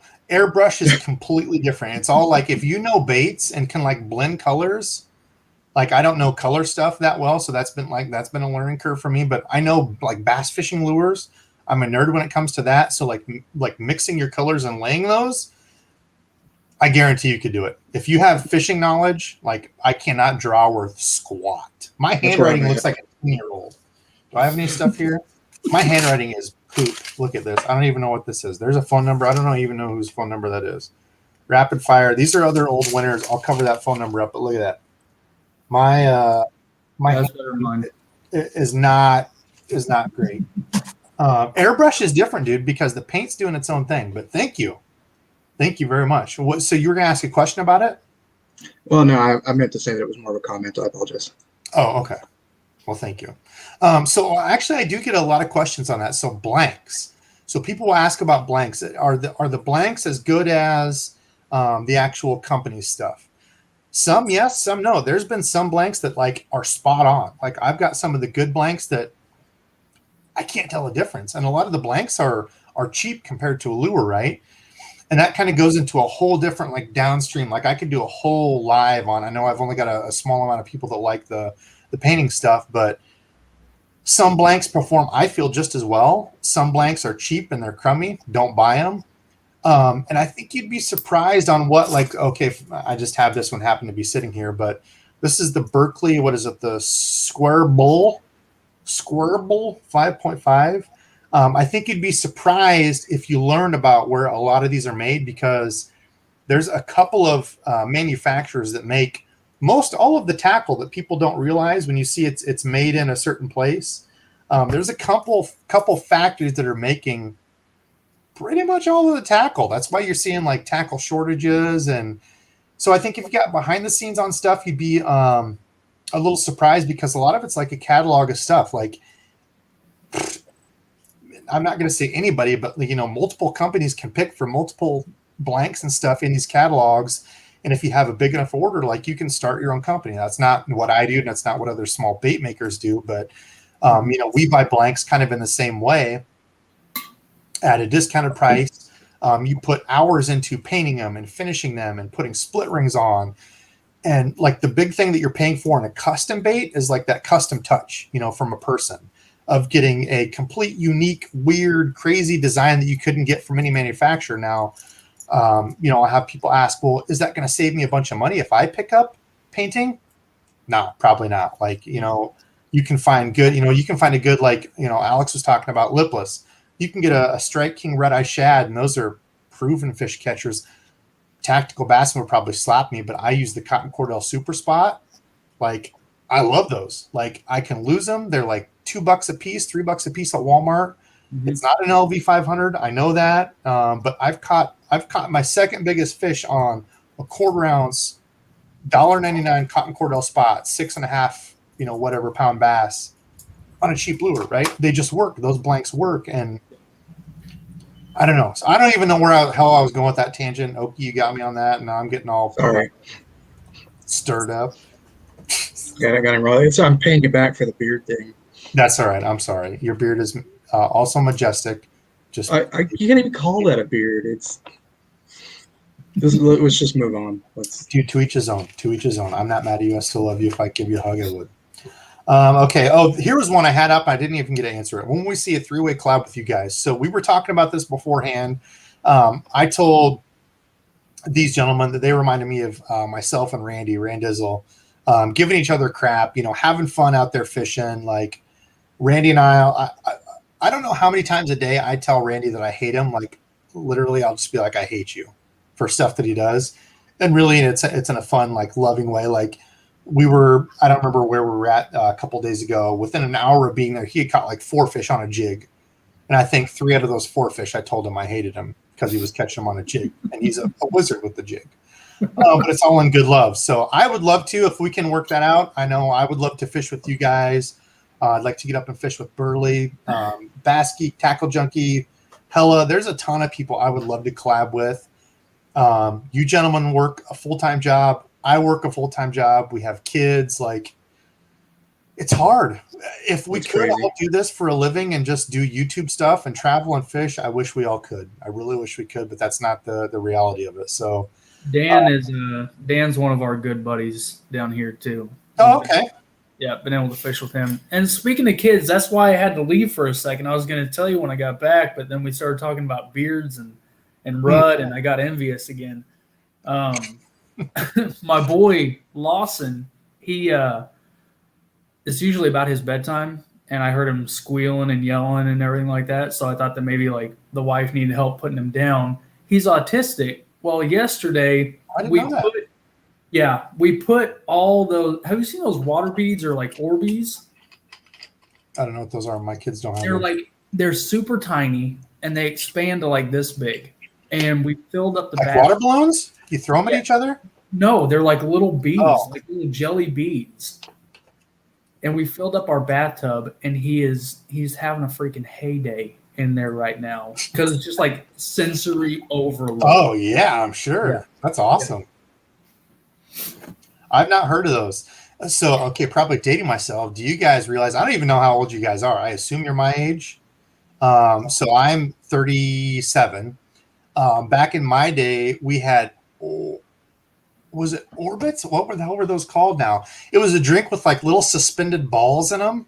Yeah. What was it called? It was Orbit. No, it was, oh, crap. I'm probably dating myself now, but yeah, like you drink this drink and it had like little suspended jelly balls and you drink it. And like, I remember it was the rage for, I don't know, a year. Sobe was big back in the day. I love drinking Sobe, like the cranberry Sobe. We just drank from the water hose. Oh yeah.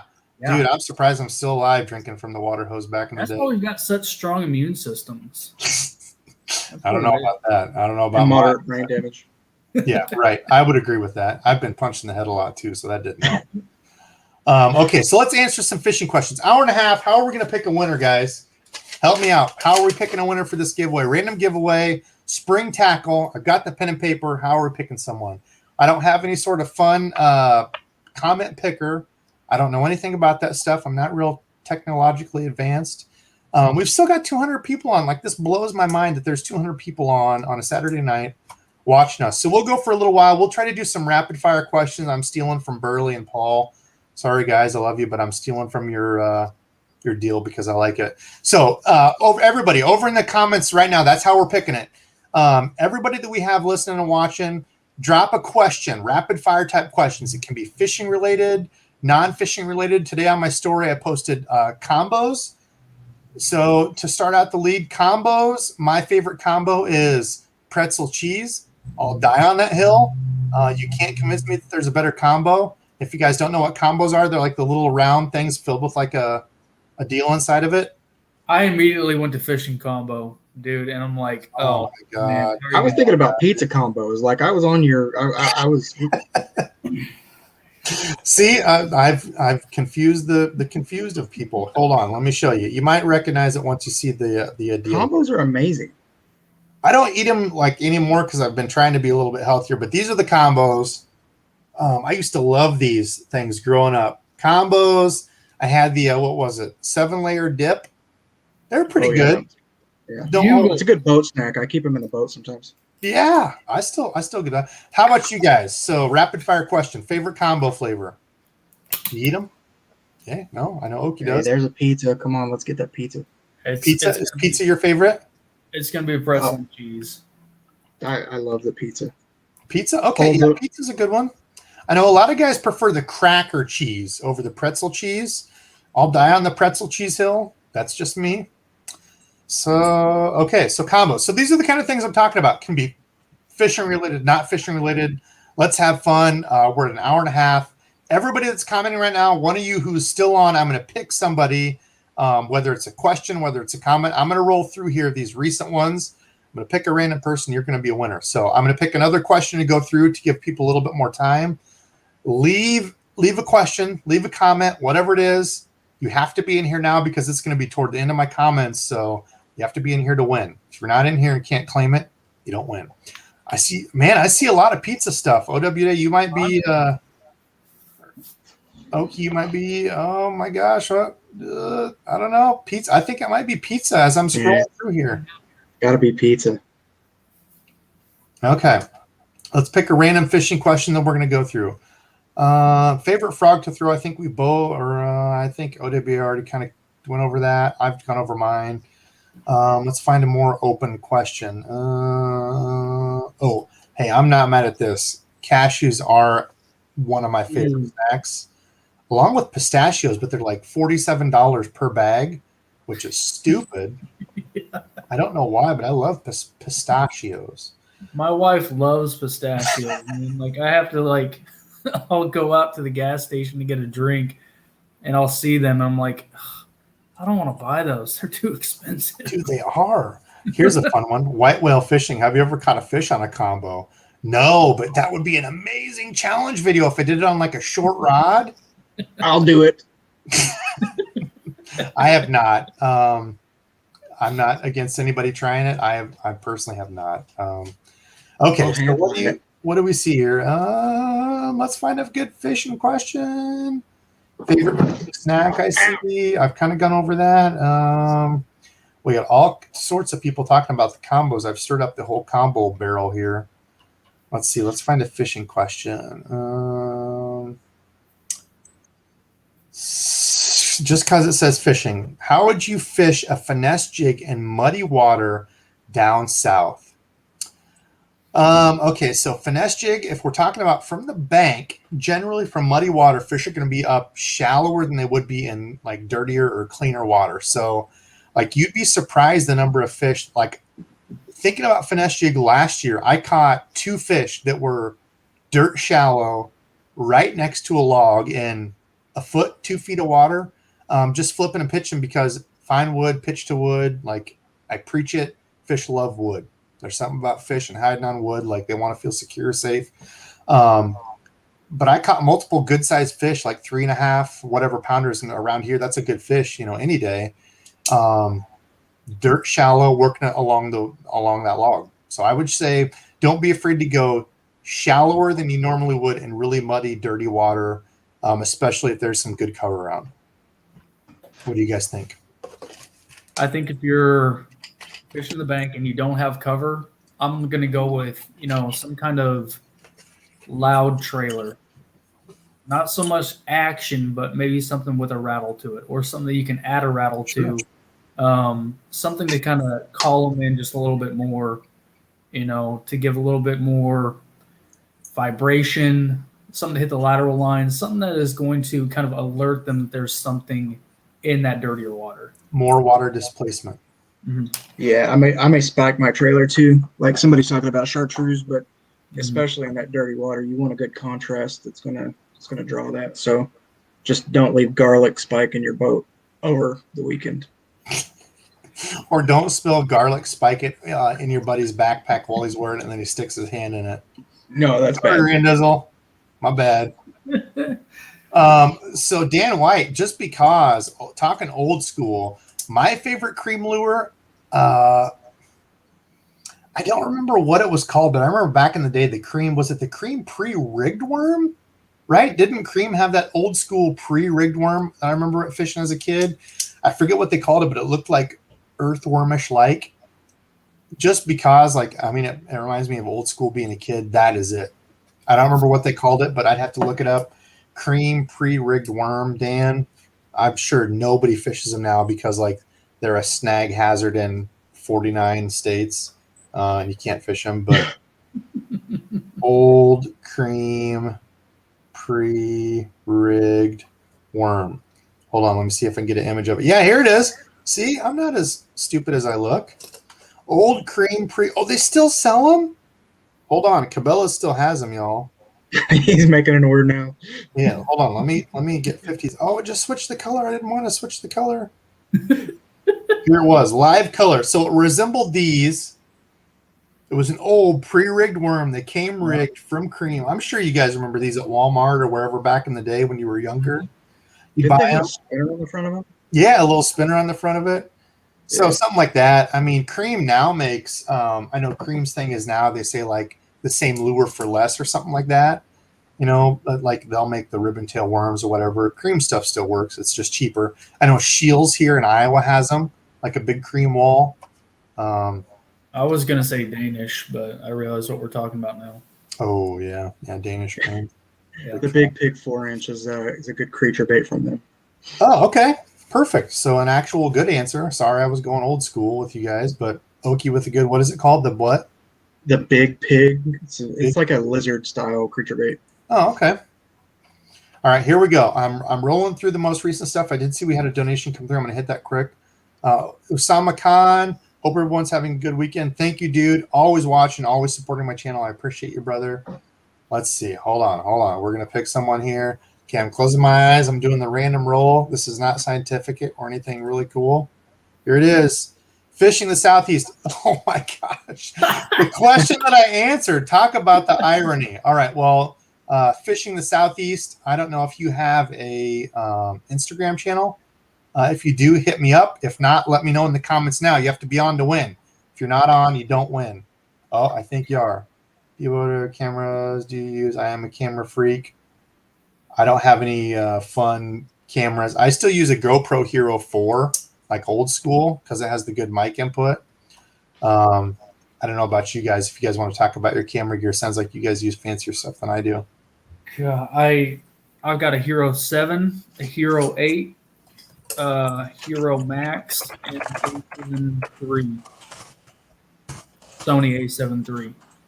I got a Hero 6, a Hero 8, and then Canon EOS RP. All right, hold on. Walt Fishing, you didn't need to leave your email address. People don't spam him or copy his email address, please.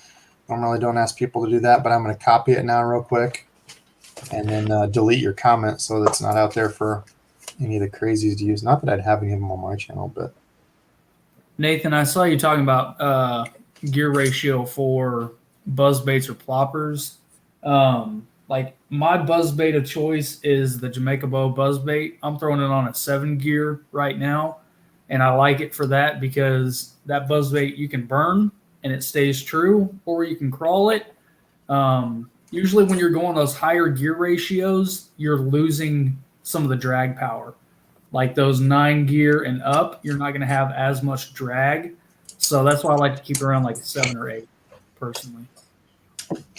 Somebody said, we saw it. Well, Fishing the Southeast, I got your email address. If you want to delete it now, I thought I could delete it. I can't. I don't know what to say there. Sorry. I got your email address. I will hit you up. What else do we have? Hero Fishing with Gramps, another YouTuber. Hero 789 360 Max Canon M50. Damn, you guys are ballers.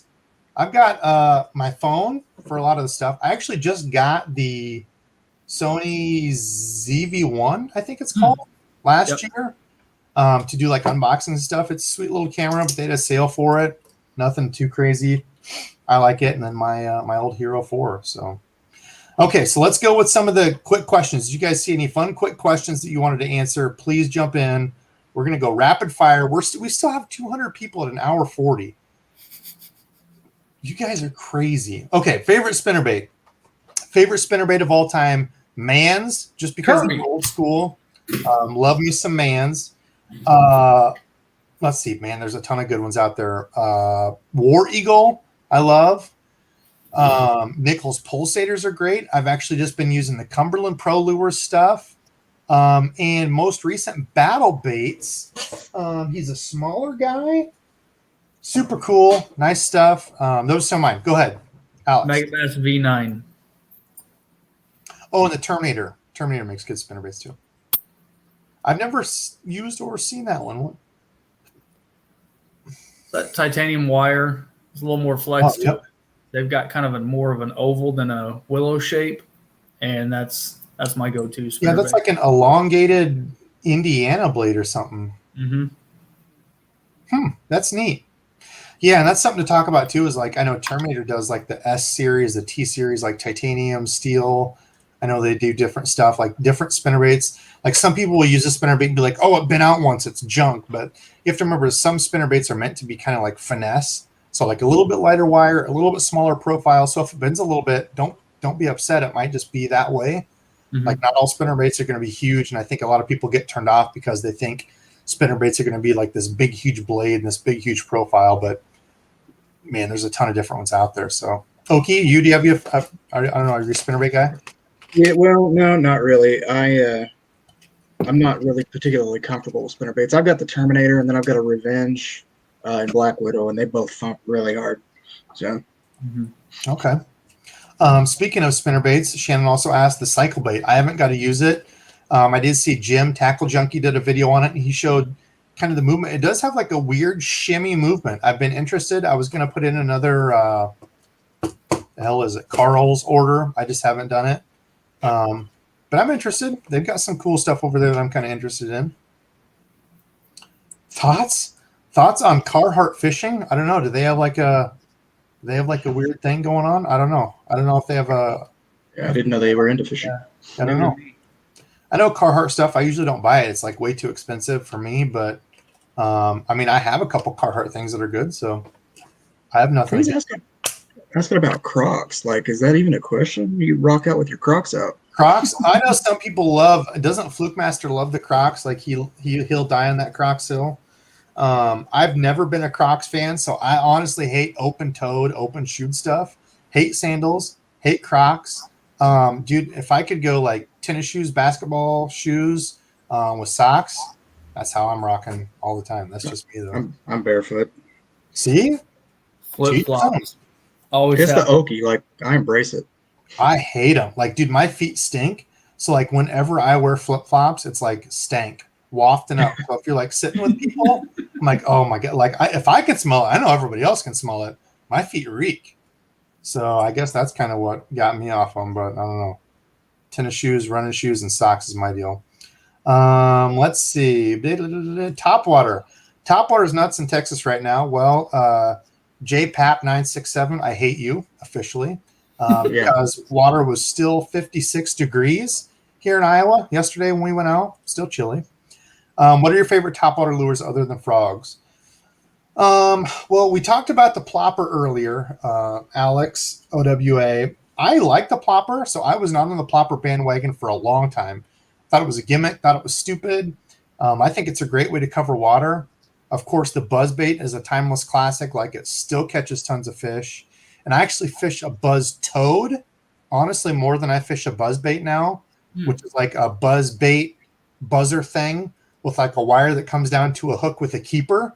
So you put like a Zoom horny toad or whatever Strike King's thing is. There's a bunch of different frogs, but you put like a soft plastic frog on the buzzbait.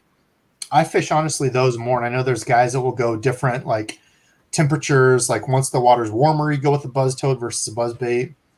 And I think we kind of talked about it earlier. I agree with you guys. Like a walking bait, for me, like the Strike King Sexy Dog has been a favorite of mine, or like a spook, head and spook. Or a popper, like for ponds. If you're a pond or small lake guy, man, it's hard to be a popper. Like an old school head and pop R, specifically in the baby bass color, for me has been like a favorite since I was younger. So I don't know about you guys. I'm a buzzbait guy, big time. Like I hadn't caught one in forever and went out last year and set out to get it done. And that bite just hits different. Yeah. Like, do we consider wake bait topwater too? I mean, I personally do. Dude, wake bait is a realm that I have not got into. Like, for me, it's either topwater bites on. If topwater's not hitting, I'm going to something else. Like, I'm fishing a chatterbait, spinnerbait, flipping a Texas rig. I don't feel comfortable and or know really when to, like, oh, it's a perfect wake bait bite. Like, it's something I want to fish this year more, just because I don't ever fish them. Like, I don't know when guys are like, dude, today would be a perfect for a wake bait. I'm gonna go off the grid here, you know, because I mean, like, I've already talked about walking baits. Like, I mean, my favorite walking bait is the Dog X Diamante. My favorite popper is the Pop Max. I'm a Mega Bass fan, like, okay, for sure. But my other favorite topwater has got to be the Depths Buzz Jet. Thing is wicked. It's wicked. So you're going for kind of the off-grid, a little bit different stuff, huh? I'm a little bit more old school in my thinking. The rat, yeah. I'm starting to like the rat. Oh, okay. Rats are something I don't throw a lot. Okay, Lorenzo, sausage or cheese for fishing bait? Thought this was interesting. I didn't know sausage or cheese were really big things for fishing bait. Maybe that's like a catfish thing. I don't know. Catfish, you can catch them with cheese. See, I would rather eat both of those instead of using them for bait, because those are like some of my favorite boat snacks. So I would say eat those and use lures. Eat those and use chicken liver for catfish. Yeah, chicken liver is the winner, hands down. Maybe that's why I hate catfishing so much, is because my old man always had this stinky jar of like poop bait with these like stupid like long ribbed worms that you'd have to stick down the poop bait with an old stick that you'd find. And you'd have to throw that stick far away because it was rank. And that's how we fished for catfish when I was younger, and I hated it. That's what I did. So cut shad, cut bait. If my old man had like sausage and cheese that I could have been eating while we were fishing for catfish, I think it would have been more enjoyable. But thanks for ruining that for me, Dad. Shields is awesome. Shields here in the Midwest. It's a pretty cool store. A little bit pricey. If you look for the deals, though, you can find some gems. Let's see. Sega or Nintendo? I am an old school gamer. That's a tough one, because it was actually funny. So we have Rock 108 here in Iowa, which is like my radio station to listen to in the car.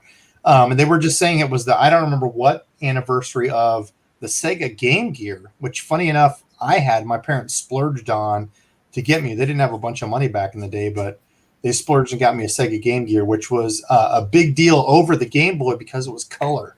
Game Gear was a color handheld game device. So I don't know. Both of them are awesome. Kind of a weird flex. I've got a first-gen Sega Genesis unboxed. It's completely unboxed, never opened, in the garage. Dang. See, I should have kept all mine. I had like original stuff and I sold them a long time ago, like a dummy. But what do you do? You don't know. You don't know what you got till it's gone, right? That's a fact. Let's see. We got Sega. We got other people coming in here. Okay. Best jig head type for you guys. So fishing from the bank, I think it's hard to beat like chunk gravel and fishing rocky fishing jetties without a ball head. So like a regular ball head. So like my buddy Randizzle got me turned on to. I don't think I have any here. Similar to this, though, I think this is a Jewel, But a round ball head, it's literally just a round ball. And like, I think that comes through rock the best. Like if you're fishing fishing jetties and stuff from the bank, if I'm flipping and pitching wood, like some sort of, they'll either call it a structure head or a flipping head. Different companies have different things for it, but like more of a pointy head, recessed line tie. It depends on what company you're talking to, but like those are my two go-tos. How about you guys? I got to go with like kind of the Arky style, a flatter head, you know, because we got more grass and more mud where I'm fishing. Mm-hmm. So I need something that's going to come through the grass a little bit better. Yep. My favorite is Beast Coast, the Vanquish. That's my favorite jig. I did see you're a fan of the Beast Coast stuff. They're good guys over there. Beast Coast does make some awesome stuff. The G-Spo Battle Flip that I've used is sick. Like if you want a good, short, compact jig, like they nailed it. I mean, it's super weedless. I honestly don't do that a lot fishing from the bank anymore. Like I'll gravitate probably kind of like you, Oki, to a Texas rig a lot more as a bank angler. But like when I fished on the boat, shorter shank hook, it's got a double like weed guard side to side. So it's not like double thick where you can't get the hook set, but it's like a weed guard with another weed guard next to it. So one thing that I do that like I was blown away that people had never heard of or don't do is I always fan my weed guard. So like when I get a new jig, I'll always take it and bend it out so it's not like one little line, and I'll fan it out like this. Yep. So it's fanned out. So when it hits wood, it literally will just ride over it like that. If you keep it all in one little tiny deal, like you'll see how it will kind of sit one side or the other. And when you bring it over a log, it'll just like barely move out of the way and get snagged. So like if you don't like fan your brush guard, try it. But that double wide weed guard from Beast Coast is pretty sweet. Yeah. Oki, you any different thoughts on jigs? No, I think just like Alex said, it's a condition of where we fish and how we fish. So same boat with him. Let's see. Larry McBride, anyone fish the jitterbug anymore? Man, I haven't fished a jitterbug for a while, but I remember back in the ponds, black, and there was one that I think I had that was like a bullfrog colored jitterbugs on a pond, evening when the sun's going down, or like once the sun does go down. Stupid fun. So all you can hear is the pop, pop, pop, pop, pop, pop, and then kind of the same thing for a buzzbait. Like a lot of guys will fish the buzzbait, in dark, and like you can't really see what you're doing. You're fishing off auditory, like you can hear it, and you know where it's at, and then you just hear a big. You're like, whoa! Yeah. I hope I got it. There's supposed to be like the 17-year cicada hatch or something, so it'd be a great time to throw stuff like that. Yeah. I want to try to paint some of those. Yeah, that'd be awesome. Okay, 2 more questions. You guys pick a question. Can you guys see comments? Yeah. Okay. Each one of you pick a comment, and then we're out of here. You guys are in charge. Tell me who it is, and I'll see if I can find it, hopefully. I want to find a good one here. Oh, Creek and Trail Chronicles. You're also a supporter. You're always in here, Creek and Trail. Thank you, man. Said the jitterbug could be money with that cicada hatch soon. Boom. Oh. Echoed exactly what Oki said. Good well, call. I didn't mean to poach your comment there. I didn't even see that, but yeah. No poaching at all. You both are on the same line of thought, so. All right, so somebody asked the difference between a glide bait and a wake bait. I don't see it. Go ahead. Yeah, Take it. Trying to find it for you so I could hit you with a name. But Alex, you want to run with it first? Old Tom Mix asked about that. Difference between a glide bait and a wake bait. Wake bait is going to stay at the top of the water column, and it's either going to be right at the top, or you can get them to dive just a little bit. Glide bait is meant to, imitate just a fish swimming, or, when you're burning it, imitate them fleeing bait fish. Kind of similar. It's the same thing that we're doing for fishing. We're just imitating bait getting away or swimming. But the wake bait is just meant to, depending on what it is, like the 6-inch speed wake. Ooh, look at that. Oh, see, you've already got stuff. Here I was trying to get visual aids. So 6-inch speed wake, it knocks and it's got a rattle in there. I've got an iLoud right here, similar to a Depth's Buzz Jet prop bait, meant to give a little bit of rattle, a little bit of bubble trail, or a glide bait. I didn't even notice the beauty you got hanging behind you. And it depends on the bait too, because you've got like some glide baits that are, is that a bait sanity? Mm-hmm. Yep. You've got Yeah, some that are like a slow sink versus a float versus a faster sink. So like you can even get even more in depth once you get into the glide bait stuff. Yeah. When you need to Glide bait is not awesome. fear pausing the bait and creating a little bit of action, right? People just want to straight cast and retrieve, but man, if you pause or give your reel a quick rip, it creates a crazy action with glide baits. It's that you're going to get hit. And he really nailed it right there. Wake baits generally have a lip. Generally, they do. But there are plenty of wake baits out there that don't. That are meant to, like the G-Rat. This is a floating rat that has no lip at all. Yeah. Tons of action to it. Super loud, but it works like a wake bait does without a lip. You're supposed to be picking a question, Alex. Quit showing off your tackle. I'm sorry. Hey, I'm a tackle nerd. I'm all for it. Tackle nerds are welcome on my channel. I was going to get the same thing. So like the same deal here. And I forget who it is. Smaller guy who makes these, but like talk about a sweet lip wake bait. Just neat looking, it's got the lip on it. Versus this is just, I grabbed one of the dual hardcores, your glide bait. There's no lip on it. It's just one segment, wherever it is, right here in between. And it just kind of goes in a gliding S motion, whereas the wake baits are more, and I don't know, like that's the thing that befuddles me is I don't know when to reach for like one of these. I don't know when a wake bait, and I don't know if there's like a magical time, but like I don't know when I would look at the water and be like, dude, today would be a killer wake bait day. Like your grassy lakes, don't throw that on your grassy waters. We've got a lot of grassy waters. Throw that because my buddy Jacob, he really nailed it. Like he loves to fish rock over grass. I love to fish grass, and he was just like, there's less places for the fish to hide in more rocky terrain. They're generally going to be more centrally located towards, different structure. Grass, they've got anywhere to hide. Right. And that's the beauty of throwing a wake bait on those grassy lakes because they will come out of nowhere. And see, that's where I love something like a whopper plopper or something where you can cover water, even like walking a frog or a sprinker. Like that's where I'll reach for one of those. But sometimes that noise will deter them. So you throw a wake bait that's got a little more of a knock or looked like just a fish swimming up top that they see an easy meal, especially a big bait like that, a big slow moving meal. Bass, I've always considered bass kind of like us, like they're lazy. They want to expend as little energy as possible for the biggest reward. Opportunist. And I think a lot of it's reaction too. I've said it before on things. It's like if I throw a ball at one of you guys, your reaction is going to be, to try to block it. For a fish, it's like you see something like that going by, they can't help but like come up and smack something like that coming by that looks like food, right? It's just like it's instinct. Okay, so anyway, off on a whole huge tangent there. Tom, thank you for the question. OWA, do you have one? Alex? Yeah, I got one right here from Marcos Bonilla. Favorite swim bait in the spring? Anything bluegill. Anything like the one that I've really been I don't have it up here, but the Geek Crack Gilling 125.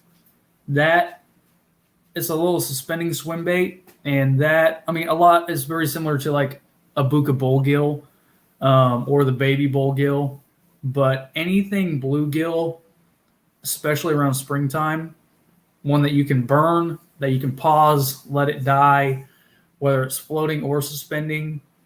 Smaller swim baits, nothing like terribly big, but kind of those bite-size swim baits. It's the Gantrell Jr. for me. Mm-hmm. I missed it. I didn't see his. And what was it? Favorite swim bait to fish? Favorite swim bait in the spring is at 9:48 p.m. Oh, here we go. I'm not back far enough yet. Still at 9:50. Good lordy. Good low. Marcos, I want to throw you up there. your shirt right now. Good lord. The way that your shirt's folded, it says ass fisherman. Bass Bass fishing. So I just ordered this from Missile Baits. I just put in a Missile Baits order just because I actually saw this fish.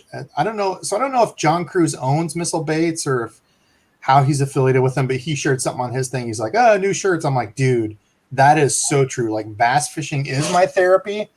2020, dude, I was battling some demons. And if I wouldn't have been able to get out and fish, like, I don't know. But, you know, everybody's got their own thing to kind of coming to your own and being able to, you know, find yourself. For me, that's getting out and fishing, whether that's with a buddy or by myself. Like, I know fishing is different for everyone. And for me, just like being able to get out and clear my mind. And like, I talk about how busy I am all the time. And though sometimes it does suck, like I like being really busy. I hate when I have nothing to do and I'm just sitting around all the time. I hate it because then my mind wanders. So I like being busy and having to paint baits and fish. And so, dude, I completely agree. Bass fishing is therapy. Missile Baits. Y'all nailed it. My favorite swim bait to fish in the spring. I don't get in the big swim baits. I've been trying to throw them. I suck with them. I'm not going to lie. So for me, it's like a paddle tail, like a 3.5 inch, 4.5 inch, whatever paddle tail is my favorite swim bait to throw. Like, I know I harp on them. Maybe one day Reaction Innovations will bring a whole truck trailer over here and just leave it in my, my driveway. But, love their stuff. Reaction Innovation, Little Dipper, Skinny Dipper. There's tons of them out there. Oki said they're like the Rage Swimmer. Gosh, you pick a company and they've got a paddle tail swim bait. Like pick your favorite. Kitex, obviously, you know, great, but I love those. Like swimming around, like you said, that new emergent grass, swimming around wood. You can rig them weedless. All kinds of stuff out there. Talking about swim baits, I know we're getting out of here pretty soon, but talking about swim baits, like I'm going to talk about that on my next live on Wednesday. Do it. Because that's something that, you know, like I'm not extremely knowledgeable about, but I've learned a lot. And that's something that I really want to talk about. And I see there's a lot of questions in here about it. And I'm obviously using this as a freaking cheap plug. But next Wednesday, I'm going to be talking about. Do you always go live on Wednesdays? Is that your normal day? There's no normal day. Well, damn it. You're supposed to have a normal day so you can plug it. So I was going to say, where can everybody. Next Wednesday, I am. Okay, next Wednesday, Alex is going live. If you guys liked him, OWA next day or next Wednesday, he's going live. What time do you normally go live? Do you have a 8 p.m. to 9 p.m. Okay. When the kids going to bed. Yep, same. Mm-hmm. Oki, do you go live on your channel? I don't know that I've seen lives on your channel. Do you? I'm gonna get scolded. You see mother over here, mother hen giving me the eye. I need to get on it. I just Jonathan, you need to go live more often. Yeah, I need to do it. But I typically do Fridays, so I'll get it scheduled. Okay. So both these guys, I don't know if there's one more fun question to answer. We've been on for 2 hours. Usually I go like an hour and a half. So you guys have kept me busy. I appreciate it. Let's do one more. Oh, I did see the Riley said the X Zone. Yeah, the X Zone Swammer. I've had a chance to use those lately. Good stuff. And I just picked up some of the 6 Sense. Those 6 Sense boys cleaned up in Texas on the Divine. Yeah, 6 Sense Divine. I still haven't watched those videos just because I don't want to be reminded of how horrible of a bass fisherman I am. But I know those guys mopped them down there on like an A-rig with those Divines. Those guys are in a whole different level than me. So, but 6 Sense makes awesome stuff. Somebody else said in here, they like the 6 Sense stuff. They make great stuff. Let's see. What else? One more. We're going to do one more question. That's it. One more, then we're getting out of here. I know it's late. Are you guys Central Time or are you guys Eastern? We're Central. Oh, okay. Well, hell, it's not that late. It's 10 o'clock. Oh, I gotta say. I'm gonna turn into a pumpkin. Hi, Cicely. Cicely? My buddy Mike Seal, his daughter. Yeah, Mike Seal. Yeah. That's funny. Okay, one more. Then we're getting out of here. I know people are dropping. They're saying, "What the hell are you guys doing for 2 hours?" Bluegill pattern. I don't know what the question was. Matthew, bluegill pattern. Yes, they work in ponds, lakes. Fish eat bluegill. That's the last question. Yes, throw bluegill pattern. So thank you everybody for watching tonight. Joining me, Alex, OWA, Oki Outdoors. Both you guys, thank you so much. I appreciate you for hopping on. Any closing words, statements, arguments? Thanks, man. Appreciate it. Yeah. congrats again on 100K. Yeah. Thank you, dude. Thank you both. All right. Well, Feesh and friends, thanks for watching. Again, thanks for everybody who has supported me. Go check out their channels after I get this all live and stuff. I will link it in the deal below as a comment. Follow them. Two very good guys. But that's it from us on a Saturday night. We appreciate it. So thanks for watching. And until